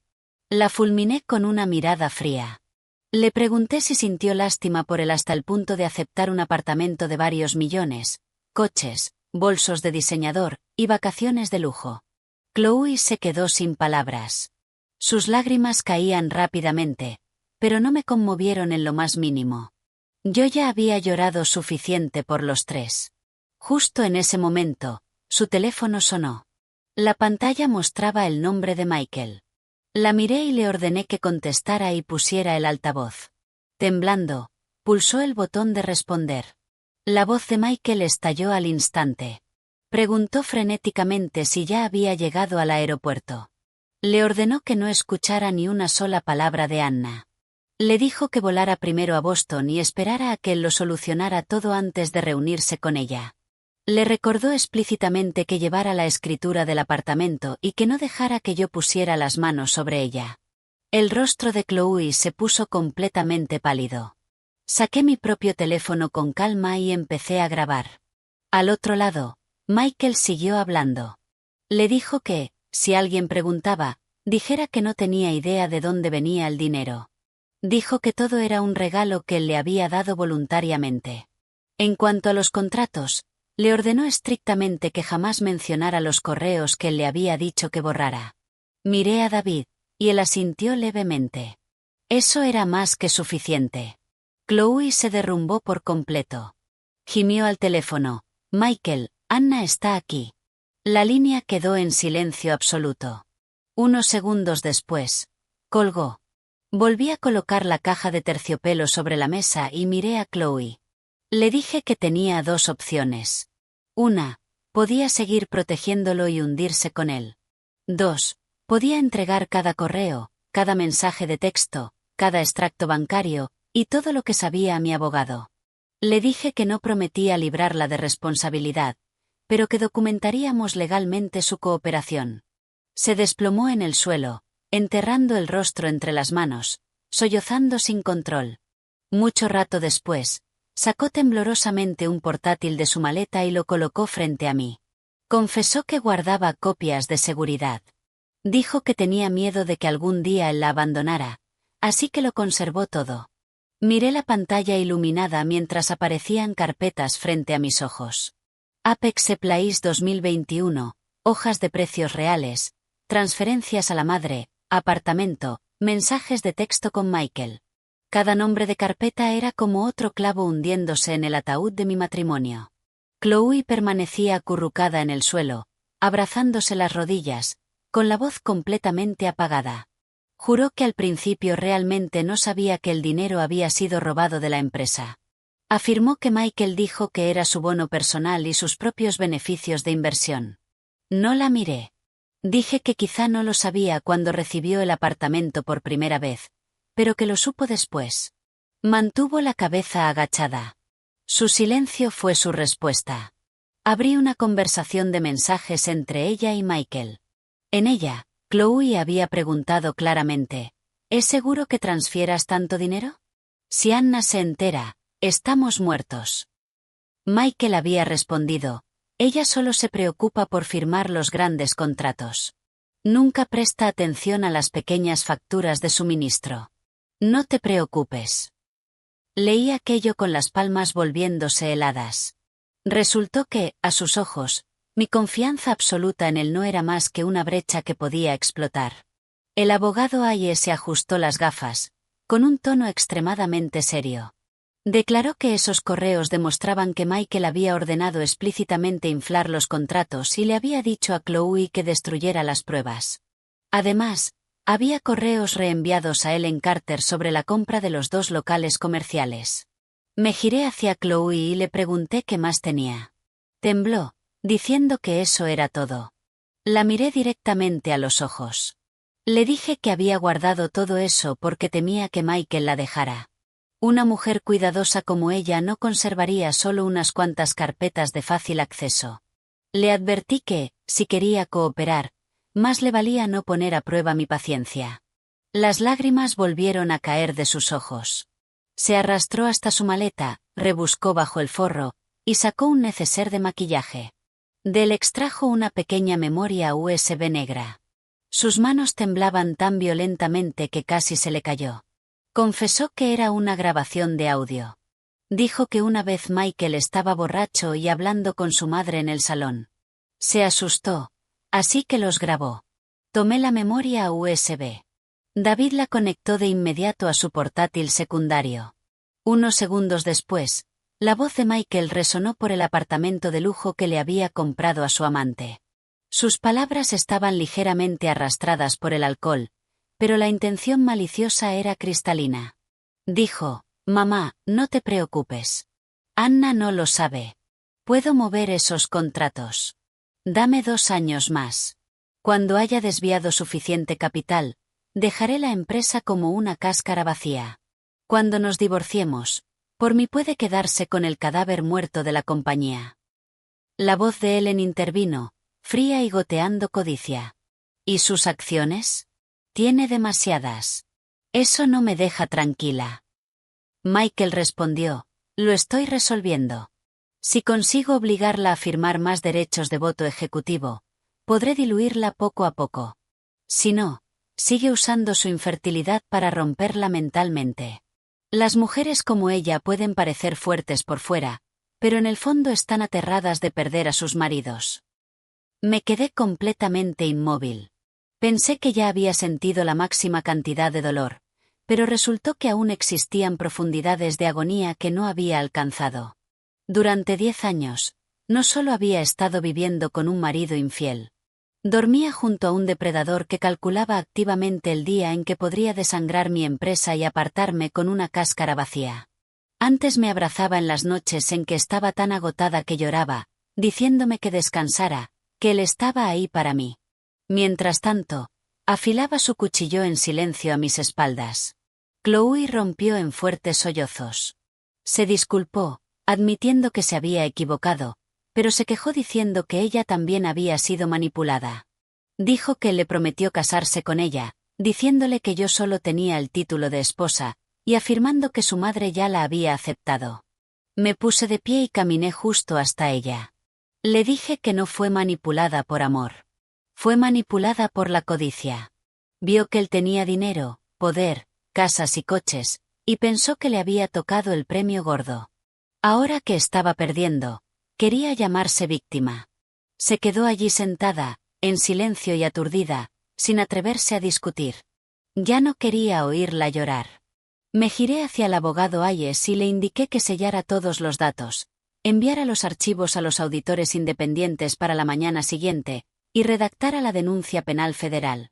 En cuanto a Chloe, le dije que documentara su cooperación, pero que todos los activos vinculados al dinero sucio debían congelarse. Chloe levantó la cabeza de golpe. Tartamudeó algo sobre el apartamento. Miré alrededor de aquella enorme sala, los muebles caros, la falsa iluminación cálida. Le pregunté si de verdad estaba sentada en un apartamento comprado con el dinero robado de mi empresa y preguntándome qué iba a pasar con él. Cerró la boca. Justo entonces, mi teléfono vibró. Era un número desconocido. Contesté. Una voz masculina y grave sonó al otro lado de la línea. Preguntó si hablaba con Anna Parker. Se presentó como Tommy, el antiguo chofer de Michael. Dijo que tenía algunas cosas que quería entregarme. Dijo que, si quería saber qué había estado haciendo mi marido a mis espaldas durante los últimos 3 años, necesitaba reunirme con él esa noche en el aparcamiento subterráneo de la empresa. Apreté el teléfono con fuerza. Otra puerta se estaba abriendo, y sabía que la oscuridad detrás de esta sería mucho más espesa. Salí del apartamento de Chloe cerca de las 10 de la noche. La ciudad afuera seguía ardiendo en neón, pero dentro de mi corazón solo había un gris pesado y asfixiante. El abogado Hayes me aconsejó dejar que me acompañara al aparcamiento, pero negué con la cabeza. Algunas verdades, por muy sucias que fueran, necesitaba verlas con mis propios ojos y oírlas con mis propios oídos. Envié un mensaje a mi equipo de seguridad privada para que permaneciera cerca, y luego conduje yo misma de vuelta al edificio de Parker Holdings. El aparcamiento subterráneo estaba aterradoramente vacío a esas horas de la noche. Las luces fluorescentes parpadeaban contra el techo de hormigón. Los ventiladores de ventilación zumbaban como un suspiro largo y prolongado en la oscuridad. En cuanto salí del ascensor, vi a un hombre de pie junto al pilar de hormigón B-17. Llevaba una chaqueta vieja, una gorra de béisbol calada hasta abajo, y ambas manos apretaban con fuerza un sobre marrón de papel manila. Le pregunté, ¿eres Tommy? Él levantó la vista. Lo reconocí de inmediato. Tommy había sido el chofer privado de Michael durante casi 4 años antes de renunciar de repente, alegando que tenía que volver a su ciudad natal para cuidar de su padre enfermo. En aquel entonces, incluso le di una generosa indemnización porque pensaba que era honesto y discreto. Dijo nerviosamente que sí. Su voz era ronca y temblorosa. Le pregunté por qué había decidido buscarme ahora. Tommy miró a su alrededor, luego bajó la voz. Dijo que antes estaba aterrorizado porque pensaba que el señor Carter tenía poderosos respaldos, y él era solo un chofer. Dijo que, Si hablaba, no solo perdería su trabajo. Su familia también estaría en peligro. Pero en los últimos días, al escuchar los rumores de que Michael había sido suspendido, sintió que seguir callado sería hacerme daño. Miré el sobre en sus manos. Le pregunté qué había dentro. Me lo entregó. Dentro había una tarjeta SD, varias fotocopias de recibos, registros del vehículo, fotos impresas, y un pequeño libro de cuentas escrito a mano. Abrí el libro. Fechas, lugares, hoteles, restaurantes y apartamentos de lujo aparecían línea tras línea.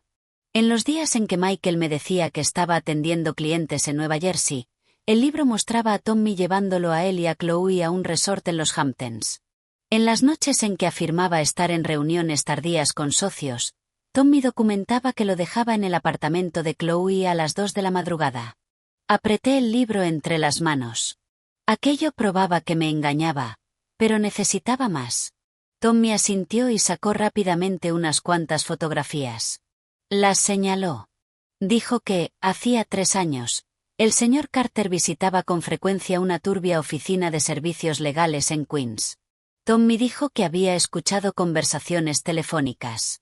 Sonaba como si estuvieran preparando documentos falsos. Luego, una vez, Michael volvió al coche sosteniendo un sobre grande. Le dijo a la señorita Chloe por teléfono que los papeles del divorcio estaban finalizados. Solo necesitaban esperar el momento adecuado. La sangre se me heló en las venas.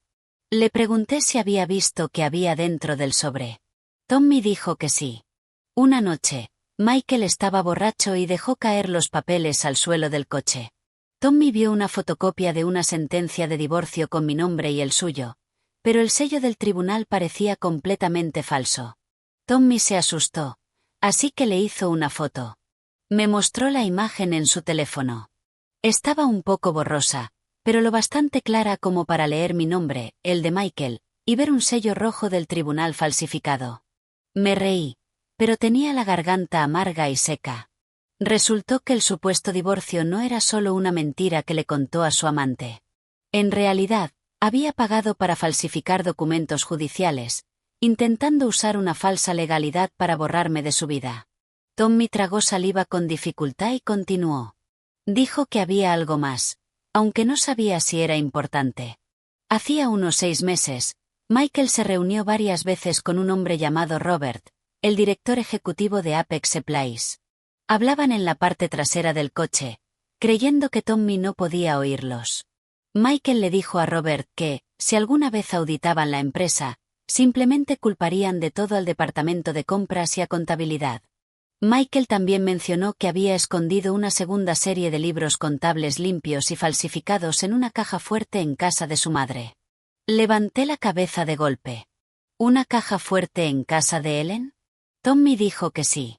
En la finca de Greenwich, en el estudio del segundo piso, oculta detrás de un panel falso en la pared, detrás de la estantería. Tommy dijo que vio a Michael abrirla una vez. Un escalofrío me recorrió la espalda. Yo compré esa casa. Las reformas se pagaron con mi dinero. Y, aún así, detrás de esas paredes, él escondía las pruebas sucias que pensaba usar para incriminar a empleados inocentes.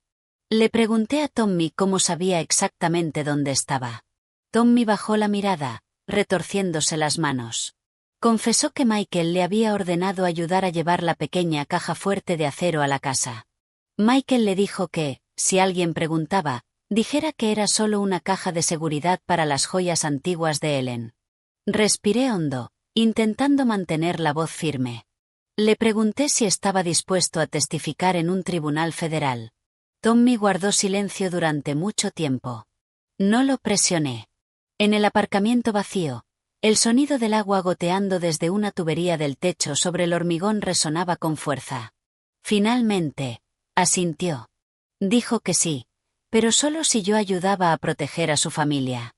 Dijo, Michael amenazó una vez con que, si Tommy lo traicionaba, se aseguraría de que Tommy jamás pudiera encontrar trabajo en la costa este de nuevo. Lo miré directamente a los ojos. Le dije que me diera la verdad, y yo lo protegería con todo el peso de la ley. Exhaló con fuerza, como si le hubieran quitado una roca del pecho. Llamé al abogado Hayes y le ordené que bajara al aparcamiento de inmediato.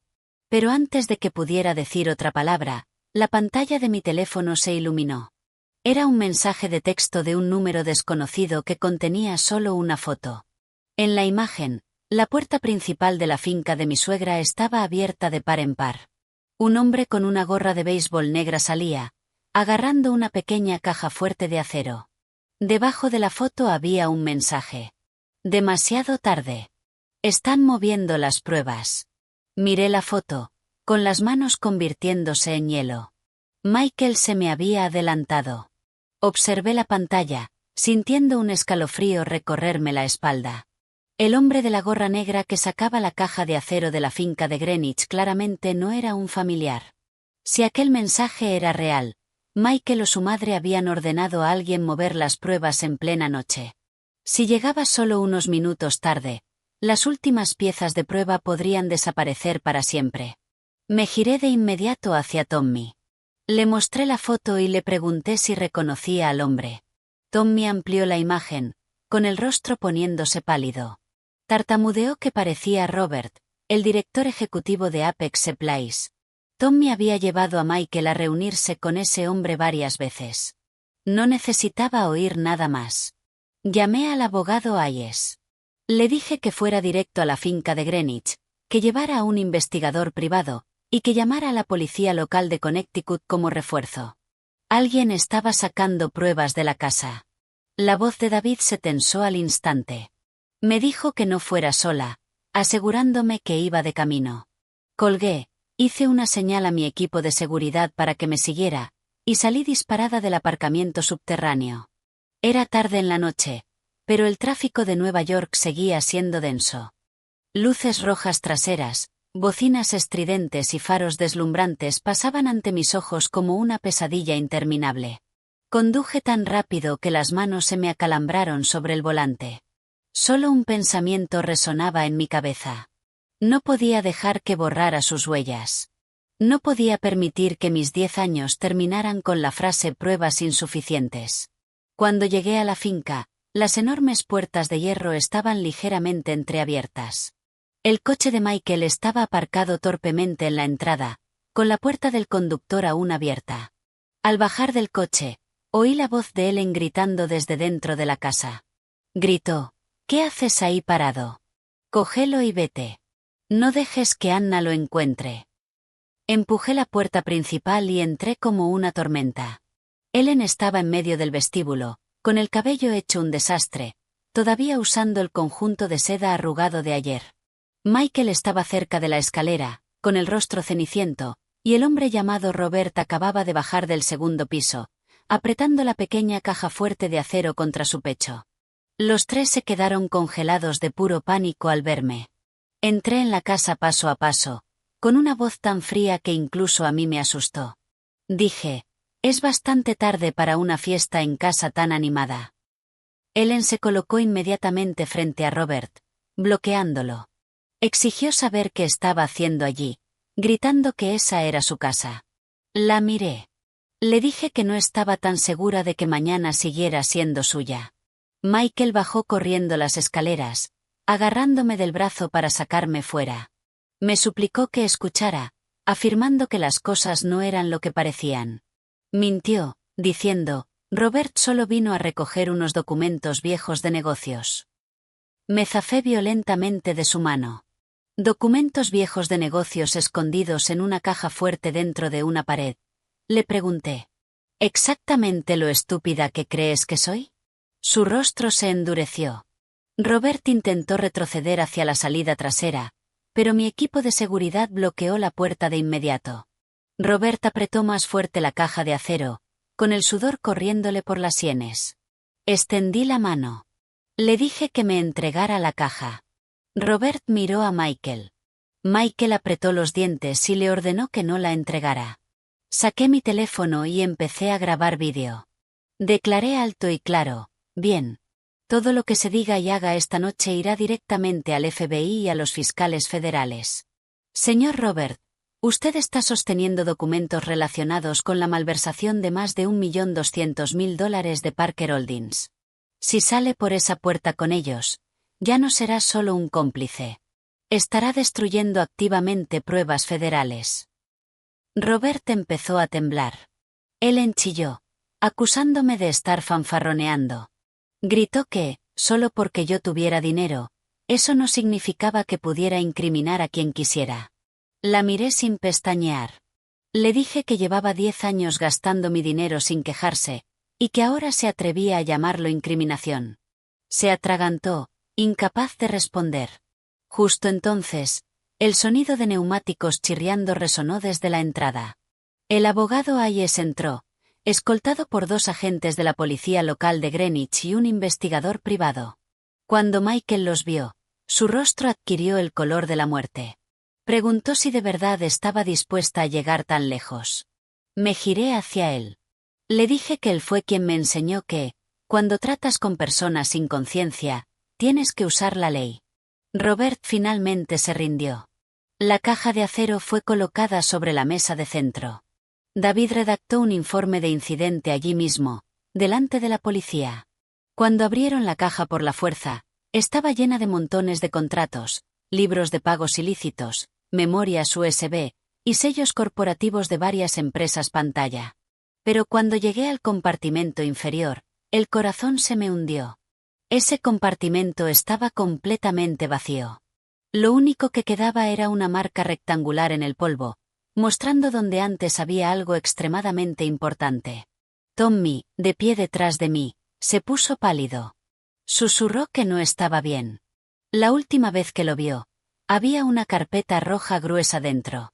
Giré la cabeza de golpe para mirar a Michael. Él miraba hacia abajo, pero la comisura de su boca se curvó hacia arriba en una pequeña sonrisa burlona. Fue fugaz, pero suficiente para entenderlo. Había cambiado el contenido antes de que yo llegara. Caminé directamente hasta quedar frente a él, con la voz bajando a un susurro. Exigí saber dónde estaba la carpeta roja. Me miró, y por primera vez un destello de desesperación pura y desquiciada cruzó sus ojos. Se burló de mí, preguntando si quería saberlo. Me dijo que me arrodillara y le suplicara. Miré al hombre que solía ser mi marido, sintiendo de repente una calma inquietante. Una rata arrinconada siempre intentará usar la humillación para aferrarse al último y patético fragmento de poder que le queda. No le respondí. Simplemente me giré hacia el abogado Hayes y le ordené que obtuviera las grabaciones de las cámaras de seguridad, las cámaras de la entrada, las cámaras de la calle. Quería saber exactamente a dónde había ido esa carpeta roja.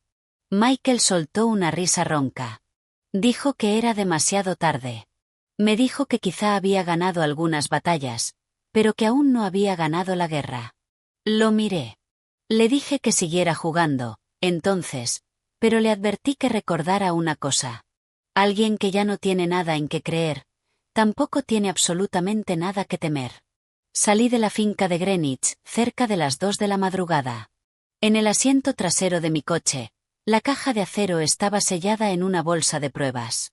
Pero en mi mente, solo podía ver aquel compartimento inferior vacío y la sonrisa retorcida de Michael. Esa carpeta roja contenía, sin duda, su carta más devastadora. De lo contrario, no se habría atrevido a usarla para desafiarme. David estaba sentado a mi lado, haciendo llamadas furiosamente para rastrear las cámaras del vecindario. Miré por la ventana, viendo los árboles desdibujarse en la oscuridad, sintiéndome aterradoramente tranquila. En el pasado, si Michael me hubiera hablado con frialdad, habría pasado toda la noche dando vueltas en la cama, preguntándome qué había hecho mal. Ahora, estaba ocultando pruebas y amenazándome, y no sentía dolor alguno. Cuando el corazón de una mujer finalmente muere, lo que queda no son lágrimas, sino una claridad pura e intacta. El teléfono de David vibró. Contestó, y su expresión cambió drásticamente. Me dijo que la cámara de la entrada de la finca había captado imágenes a las 9:42 de la noche.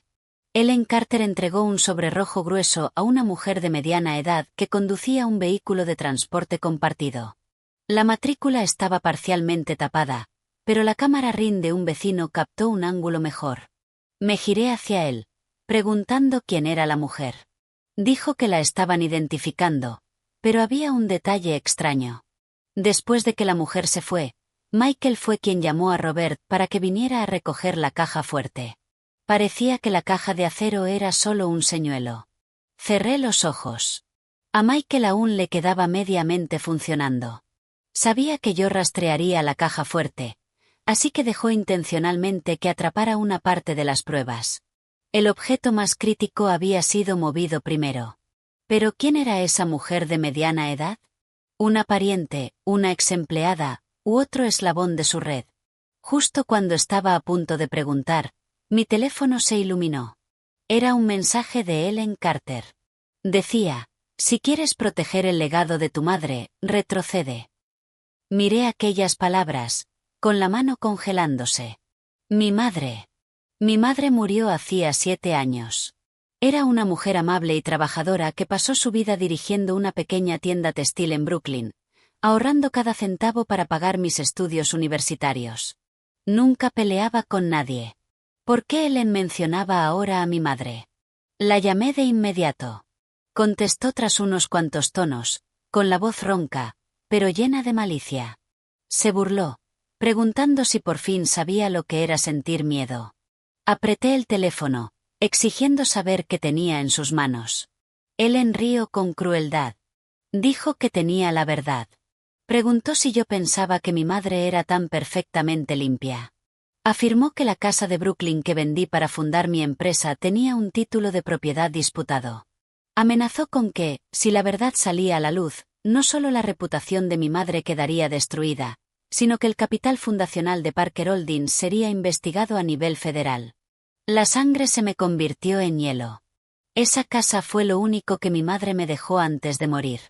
Ella me transfirió la escritura, y yo la vendí para obtener mi capital inicial. Todo se hizo mediante un notario legítimo. Nunca sospeché nada.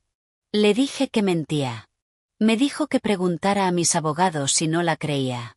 Se regodeó diciendo que la carpeta roja estaba ahora a salvo en manos de su operativa. Advirtió que, si seguía presionándola a ella y a su hijo a la mañana siguiente, todo el mundo financiero leería que la presidenta Anna Parker había construido su imperio sobre una propiedad robada y disputada. Pude oír claramente la voz frenética de Michael al fondo, gritándole a su madre que dejara de hablar. Ellen le gritó que se callara. Gritó que, si yo quería llevarlos a la muerte, ella me arrastraría al infierno con ellos. La llamada se cortó. Me quedé paralizada unos segundos. Un tipo de dolor completamente distinto me atravesó el pecho. No por Michael, sino por mi madre. Podía soportar que mancharan mi nombre, pero jamás permitiría que arrastraran el recuerdo de mi madre por el barro. El abogado Hayes me miró con profunda preocupación. Me advirtió que no creyera ciegamente en ella, afirmando que los documentos muy probablemente eran falsificados, pero añadió que, si se atrevían a usarlos como chantaje, debían haberlo preparado con mucho cuidado. Se ofreció a conseguir los registros de propiedad de hacía 10 años. Negué con la cabeza. Le dije que no solo quería los registros de propiedad. Quería que encontrara al notario, al registro municipal de escrituras, y a cualquier persona cuyo nombre hubiera estado alguna vez vinculado a la historia de esa casa. Quería saber qué habían desenterrado y exactamente qué partes habían falsificado. Justo cuando el coche se detuvo frente a la sede de Parker Holdings, el asistente de David envió un videoclip de la cámara Ring del vecino. La mujer que recibió el sobre rojo se había bajado la mascarilla durante unos segundos para ajustarse el casco. Amplié la imagen en la pantalla, y el corazón se me detuvo. Ese rostro, era Marta, la antigua cuidadora interna y empleada doméstica de mi madre, que renunció el año en que me casé. El día en que mi madre murió, ella fue la primera en limpiar la vieja casa. Las manos se me quedaron completamente frías. Si Marta estaba involucrada en esto, significaba que la conspiración de la familia Carter había empezado hacía muchísimo tiempo, mucho antes de que yo descubriera la infidelidad de Michael. Miré a David y le ordené que encontrara a Marta esa misma noche, antes de que tuviera oportunidad de desaparecer. El equipo de David rastreó la última dirección conocida de Marta hasta un complejo de apartamentos deteriorado en Queens. Pero cuando llegamos, la puerta estaba cerrada con candado. Un vecino nos dijo que se había marchado hacía menos de una hora, llevando una gran bolsa de viaje, y que había tomado un Uber hacia la terminal de autobuses de Port Authority. Me quedé de pie en el pasillo húmedo y mugriento, mirando el candado nuevo sobre la puerta oxidada, con el corazón enfriándose por segundos. Una antigua empleada desapareciendo justo en el momento exacto en que se movía una carpeta de chantaje extremadamente sensible. Si alguien llamaba a eso coincidencia, ni siquiera un niño lo creería. El abogado Aye se giró hacia mí, sugiriendo que quizá intentaba huir del estado. Se ofreció a pedir a sus contactos que revisaran las listas de autobuses que iban hacia el sur o hacia el medio oeste. Negué con la cabeza. Dije, no. No es tan estúpida como para ir directamente a una terminal de autobuses si lleva documentos tan delicados. Buscaría primero un lugar que considerara un refugio seguro. Rápidamente busqué entre mis recuerdos fragmentados de Marta. Cuando mi madre vivía, Marta trabajaba como cuidadora a tiempo parcial, cocinando, limpiando, y a veces quedándose a dormir cuando la artritis de mi madre empeoraba. Era silenciosa, demacrada, y siempre mantenía la cabeza baja. Mi madre sentía lástima por ella, e incluso le prestó dinero para pagar las facturas médicas de su hijo. Después del funeral de mi madre, renunció de forma abrupta, diciendo que necesitaba volver a su ciudad natal para cuidar de su nieto. Yo estaba demasiado hundida en el dolor en aquel momento como para cuestionarlo. Pensándolo ahora, su renuncia fue demasiado perfectamente calculada, casi como si acabara de completar una tarea específica. De repente recordé un lugar, la parroquia de San Judas, en el Bronx. David me miró confundido. Le expliqué que, cuando mi madre vivía, era voluntaria en el Banco de Alimentos de San Judas todos los meses. Marta la había acompañado muchas veces. La parroquia tenía un pequeño convento y un refugio adjuntos. Si estaba aterrorizada, quizá intentaría esconderse allí. Menos de 40 minutos después, nuestro coche se detuvo frente a la iglesia. Estaba a punto de amanecer, y una fina niebla cubría el viejo techo de piedra. El débil sonido de las campanas matutinas resonaba suavemente en el aire. Entré en el patio, con el corazón pesado como plomo.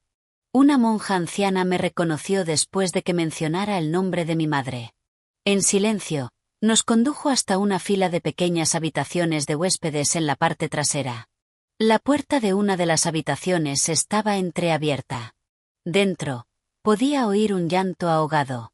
Empujé la puerta y entré. Marta estaba sentada en una cama de madera, aferrando la bolsa de viaje contra el pecho.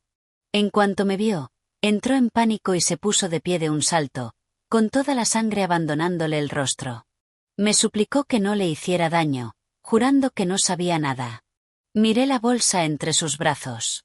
Le pregunté que, si no sabía nada, ¿por qué estaba huyendo? Abrazó la bolsa con más fuerza, con los ojos completamente inyectados en sangre. Lloró diciendo que la habían obligado. Dijo que Ellen Carter la había amenazado. Si no ayudaba, Ellen contrataría cobradores de deudas para reclamar el dinero que mi madre le había prestado años atrás, y denunciaría a su hijo ante la policía por una red de apuestas ilegales. Marta sollozó diciendo que era vieja y que solo quería que la dejaran en paz. Me acerqué un paso, con la voz temblando mientras intentaba contener mi furia. Exigí saber dónde estaba la carpeta roja. Marta rompió en fuertes sollozos, desplomándose de rodillas sobre el suelo de baldosas. Se disculpó una y otra vez, diciendo que había traicionado a mi madre, pero juró que los documentos de la carpeta no eran completamente reales. Confesó que la obligaron a firmar una declaración jurada afirmando que mi madre estafó a un familiar para conseguir la escritura de la casa de Brooklyn, y que yo usé esa casa robada para construir mi empresa, pero juró que no era verdad. Mi madre jamás estafó a nadie. La casa se la dejó legítimamente mi abuela a mi madre. Se me cerró la garganta. Le pregunté entonces por qué la había firmado. Temblando violentamente, abrió la bolsa de viaje y sacó la gruesa carpeta roja. Dentro estaba la declaración jurada escrita, varias fotocopias de antiguas escrituras de propiedad, una memoria USB con una grabación de audio, y un pagaré con su firma. Confesó que la habían grabado en secreto mintiendo. Le dijeron que, si no cooperaba, publicarían la grabación. Estaba tan aterrorizada que aceptó el dinero de Ellen para guardar silencio, Pero la noche anterior, mientras huía con la carpeta, no dejaba de pensar en mi madre. Recordó que mi madre prácticamente había salvado la vida de su hijo. No podía soportar permitir que arruinaran el nombre de una mujer muerta. Tomé la carpeta roja, con las manos temblando. Los documentos falsificados dentro eran increíblemente sofisticados, una mezcla de medias verdades y mentiras completas. No resistirían una investigación federal rigurosa, pero eran más que suficientes para destruir la reputación de mi madre en la prensa, sembrar graves dudas sobre Parker Holdings y arrastrarme al barro junto con Michael. Miré a Marta. Le pregunté si estaba dispuesta a testificar sobre esto. Mantuvo la cabeza inclinada, sollozando histéricamente. Dijo que lo haría, pero me suplicó que protegiera a su familia. Me giré hacia el abogado Hayes. Le ordené que redactara una declaración de inmediato, grabara su confesión en vídeo, y sellara toda la carpeta. Le dije que esa mañana presentaríamos cargos federales suplementarios, pero justo en ese momento, mi teléfono sonó. Era Michael. Lo puse en altavoz. Su voz resonó ronca y helada. Preguntó si había encontrado a Marta.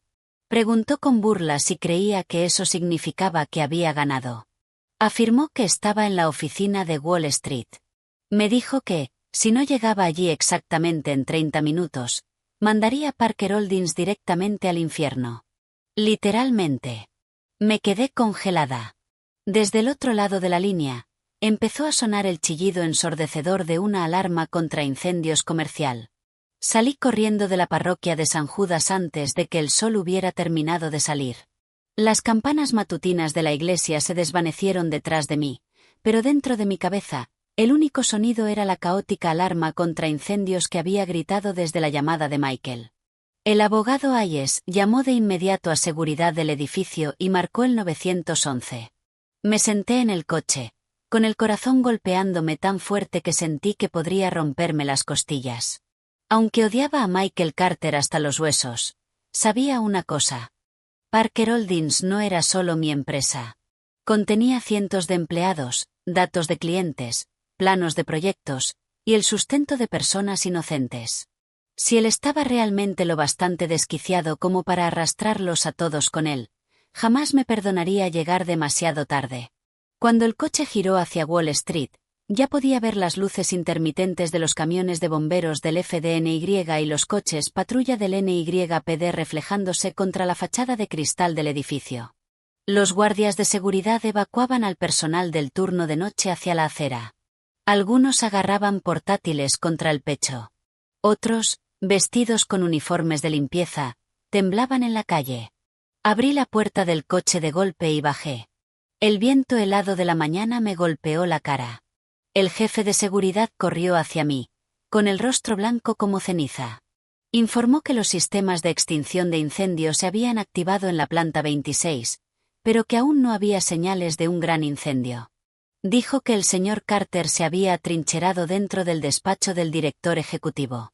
Apreté los puños y pregunté si había alguien atrapado. Dijo que no.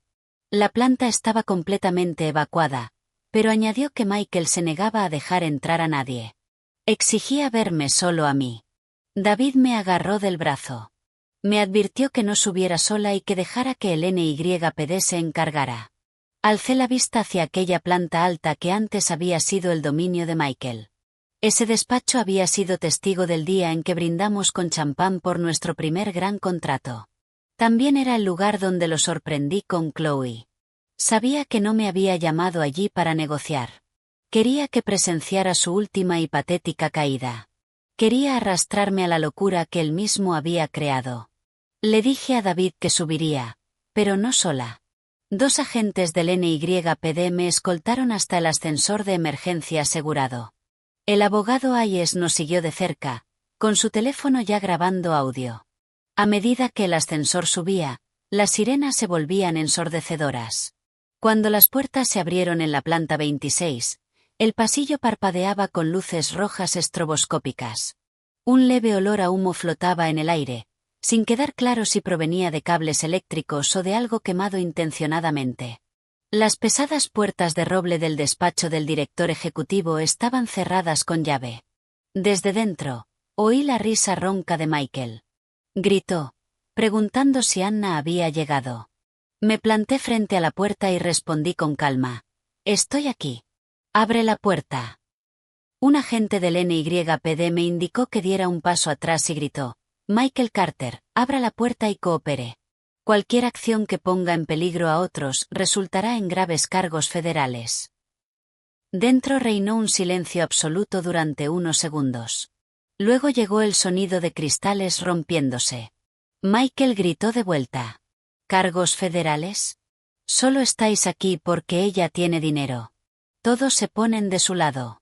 Cerré los ojos, respiré hondo, y los abrí. Hablé con claridad. Michael, querías verme, así que abre la puerta. Si aún te queda una pizca de hombría, deja de esconderte detrás de un trozo de madera cerrado con llave. Esa frase pareció golpear el último nervio de su ego herido. El cerrojo hizo clic. La policía avanzó al instante, asegurando ventaja táctica. Entré detrás de ellos. El despacho del director ejecutivo era un desastre absoluto. Había documentos esparcidos por todas partes como nieve. Una esquina de las costosas cortinas de la ventana estaba chamuscada de negro, y un extintor yacía tirado en el suelo. Michael estaba de pie cerca de su escritorio. Su camisa estaba arrugada y sucia, y sus ojos estaban inyectados en sangre. En la mano sostenía una memoria USB y varios papeles arrugados. Sobre el escritorio, la foto enmarcada que conmemoraba el 10º aniversario de la empresa estaba hecha pedazos. El cristal agrietado cortaba justo mi rostro sonriente en la imagen. Me miró y empezó a reír. Dijo, ganaste, Anna. Recuperaste la empresa, las casas, el dinero. ¿Qué más quieres? Lo miré durante mucho tiempo. Dije que quería que pagara por lo que había hecho. Sacudió la cabeza, y su risa se hizo más fuerte. Dijo, no. ¿Quieres verme de rodillas? ¿Quieres que admita que me venciste? Pero ¿sabes siquiera por qué te traicioné? Sonrió con desprecio. Porque a tu lado, nunca me sentí un hombre. Eres demasiado inteligente, demasiado fría, demasiado intocable. Viví 10 años bajo tu sombra, sintiéndome como un fantasma. Un dolor agudo me atravesó el pecho, pero no por amor. Fue porque, incluso al final, seguía convirtiendo su patético complejo de inferioridad en culpa mía. Yo nunca le pedí que fuera un fantasma. Él eligió esconderse en las sombras. Con el rostro contorsionado, levantó la memoria USB.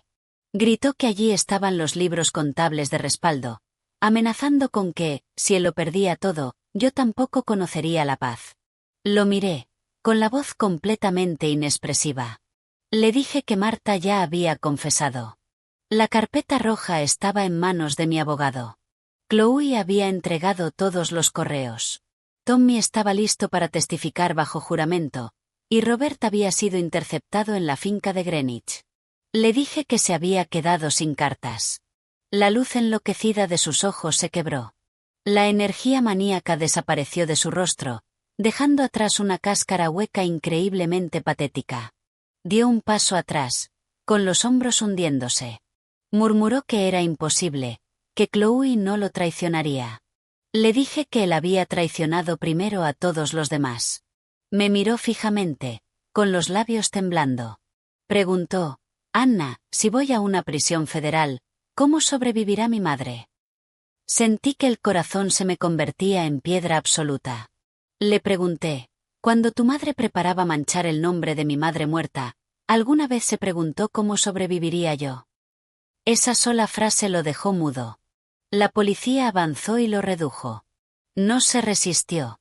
Cuando la memoria USB cayó de su mano, el pequeño clic del plástico golpeando el suelo casi fue devorado por las alarmas contra incendios. Pero para mí, fue el último clavo en el ataúd de un reino construido sobre mentiras. Mientras lo escoltaban junto a mí, se detuvo de repente. En un susurro roto y ronco, preguntó, ¿alguna vez me amaste de verdad? Miré al hombre que había destruido 10 años de mi vida y respondí muy suavemente, sí. Y precisamente porque te amé de verdad, el dolor de hoy hace imposible que algún día pueda perdonarte. Bajó la cabeza y fue empujado hacia el ascensor. Las alarmas contra incendios finalmente cesaron. Toda la planta 26 se hundió en un silencio pesado y asfixiante. Entré en el despacho arruinado y recogí el marco de fotos hecho pedazos. En la foto, la Anna de hacía 10 años sonreía radiante, de pie junto al marido que creía que sería para siempre. Lo coloqué boca abajo sobre el escritorio y salí. Fuera de los ventanales, el amanecer de Manhattan acababa de romper. Era pálido, pero indudablemente claro. Una larga y oscura noche había terminado. Pero el verdadero juicio para la familia Carter apenas acababa de comenzar. 3 meses después del día en que Michael fue sacado esposado de la planta 26, llegaron las acusaciones federales. Los contratos de suministro inflados, el dinero ilícito que fluía a través de Apex Supplies, los 2 locales comerciales en Manhattan a nombre de Ellen, el apartamento de lujo de Chloe en Tribeca, y la conspiración de chantaje relacionada con la casa de Brooklyn de mi difunta madre, todo fue incorporado formalmente como prueba federal. Siempre pensé que verlo de pie frente a un juez haría que mi corazón se sintiera más ligero, pero no. El día en que comenzó el juicio, me senté en la galería reservada para las víctimas. Al mirar a Michael con su mono carcelario descolorido, el pelo rapado y el rostro hundido, solo sentí un vacío helado en el pecho. Ese hombre solía ser todo mi mundo. Ahora era simplemente una lección increíblemente cara. Se giró y me miró. Sus ojos ya no tenían la desesperación maníaca de aquella mañana en el despacho. Solo había puro agotamiento y una desesperanza absoluta. Susurró mi nombre. Lo miré con una serenidad distante y le dije que no volviera a llamarme así jamás. Bajó la cabeza. Ellen estaba sentada en la fila detrás de él, llorando hasta quedarse sin voz. Ya no llevaba sus collares de perlas ni sus caras blusas de seda. Ya no poseía la arrogancia altiva de la suegra que una vez me señaló con el dedo y maldijo mi infertilidad. Los 2 locales comerciales de Manhattan fueron incautados por los federales. La finca de Greenwich fue recuperada bajo nuestro acuerdo legal. Sus cuentas fiduciarias fueron congeladas para ayudar en la investigación federal sobre el dinero lavado. Por primera vez en su vida, comprendió el puro terror de perder cosas que creía permanentemente suyas. Chloe testificó contra ellos. Llevaba una sencilla blusa blanca, sin maquillaje, con los ojos hinchados casi cerrados. Admitió haber recibido el dinero, el apartamento, y haber guardado los correos y las grabaciones por miedo a que Michael la abandonara. Cuando la Fiscalía Federal le preguntó si sabía que los fondos estaban vinculados a malversación corporativa, guardó silencio durante mucho tiempo antes de romper a llorar. Confesó que lo sabía, pero dijo que fue codiciosa. Pensó que, mientras fuera amada, eso bastaba. Y que, al final, podría quedarse con todo. La escuché sin sentir ninguna ira. La gente normalmente no cae por un solo momento de debilidad. Cae porque cierra los ojos y sigue caminando incluso después de ver el precipicio. El juicio duró varios días. Michael fue condenado por fraude electrónico federal, malversación, destrucción de pruebas y falsificación. Robert, de Apex Supplies, también fue sentenciado. Ellen fue acusada como cómplice por recibir y ocultar bienes robados. En cuanto a mí, después de que todo terminó, firmé los papeles del divorcio en una tarde lluviosa y silenciosa. El papel era tan fino, y aún así me costó 10 años, un hijo que nunca tuvo la oportunidad de nacer, incontables noches sin dormir culpándome a mí misma, para finalmente firmarlo sin que me temblara la mano. El abogado Hayes estaba sentado frente a mí y dijo suavemente: «Está hecho, señorita Parker». Miré por la ventana. La lluvia dibujaba largas y borrosas líneas sobre el cristal. «Sí, está hecho», respondí. Pero en el fondo, sabía que mi vida no quedaba definida por una sentencia de divorcio finalizada. Parker Holdings, tras soportar una dolorosa purga, se estabilizó poco a poco.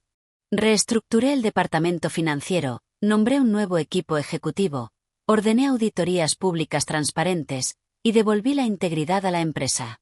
Los empleados, que habían estado aterrados y confundidos, comenzaron a volver al trabajo con una confianza genuina en los ojos.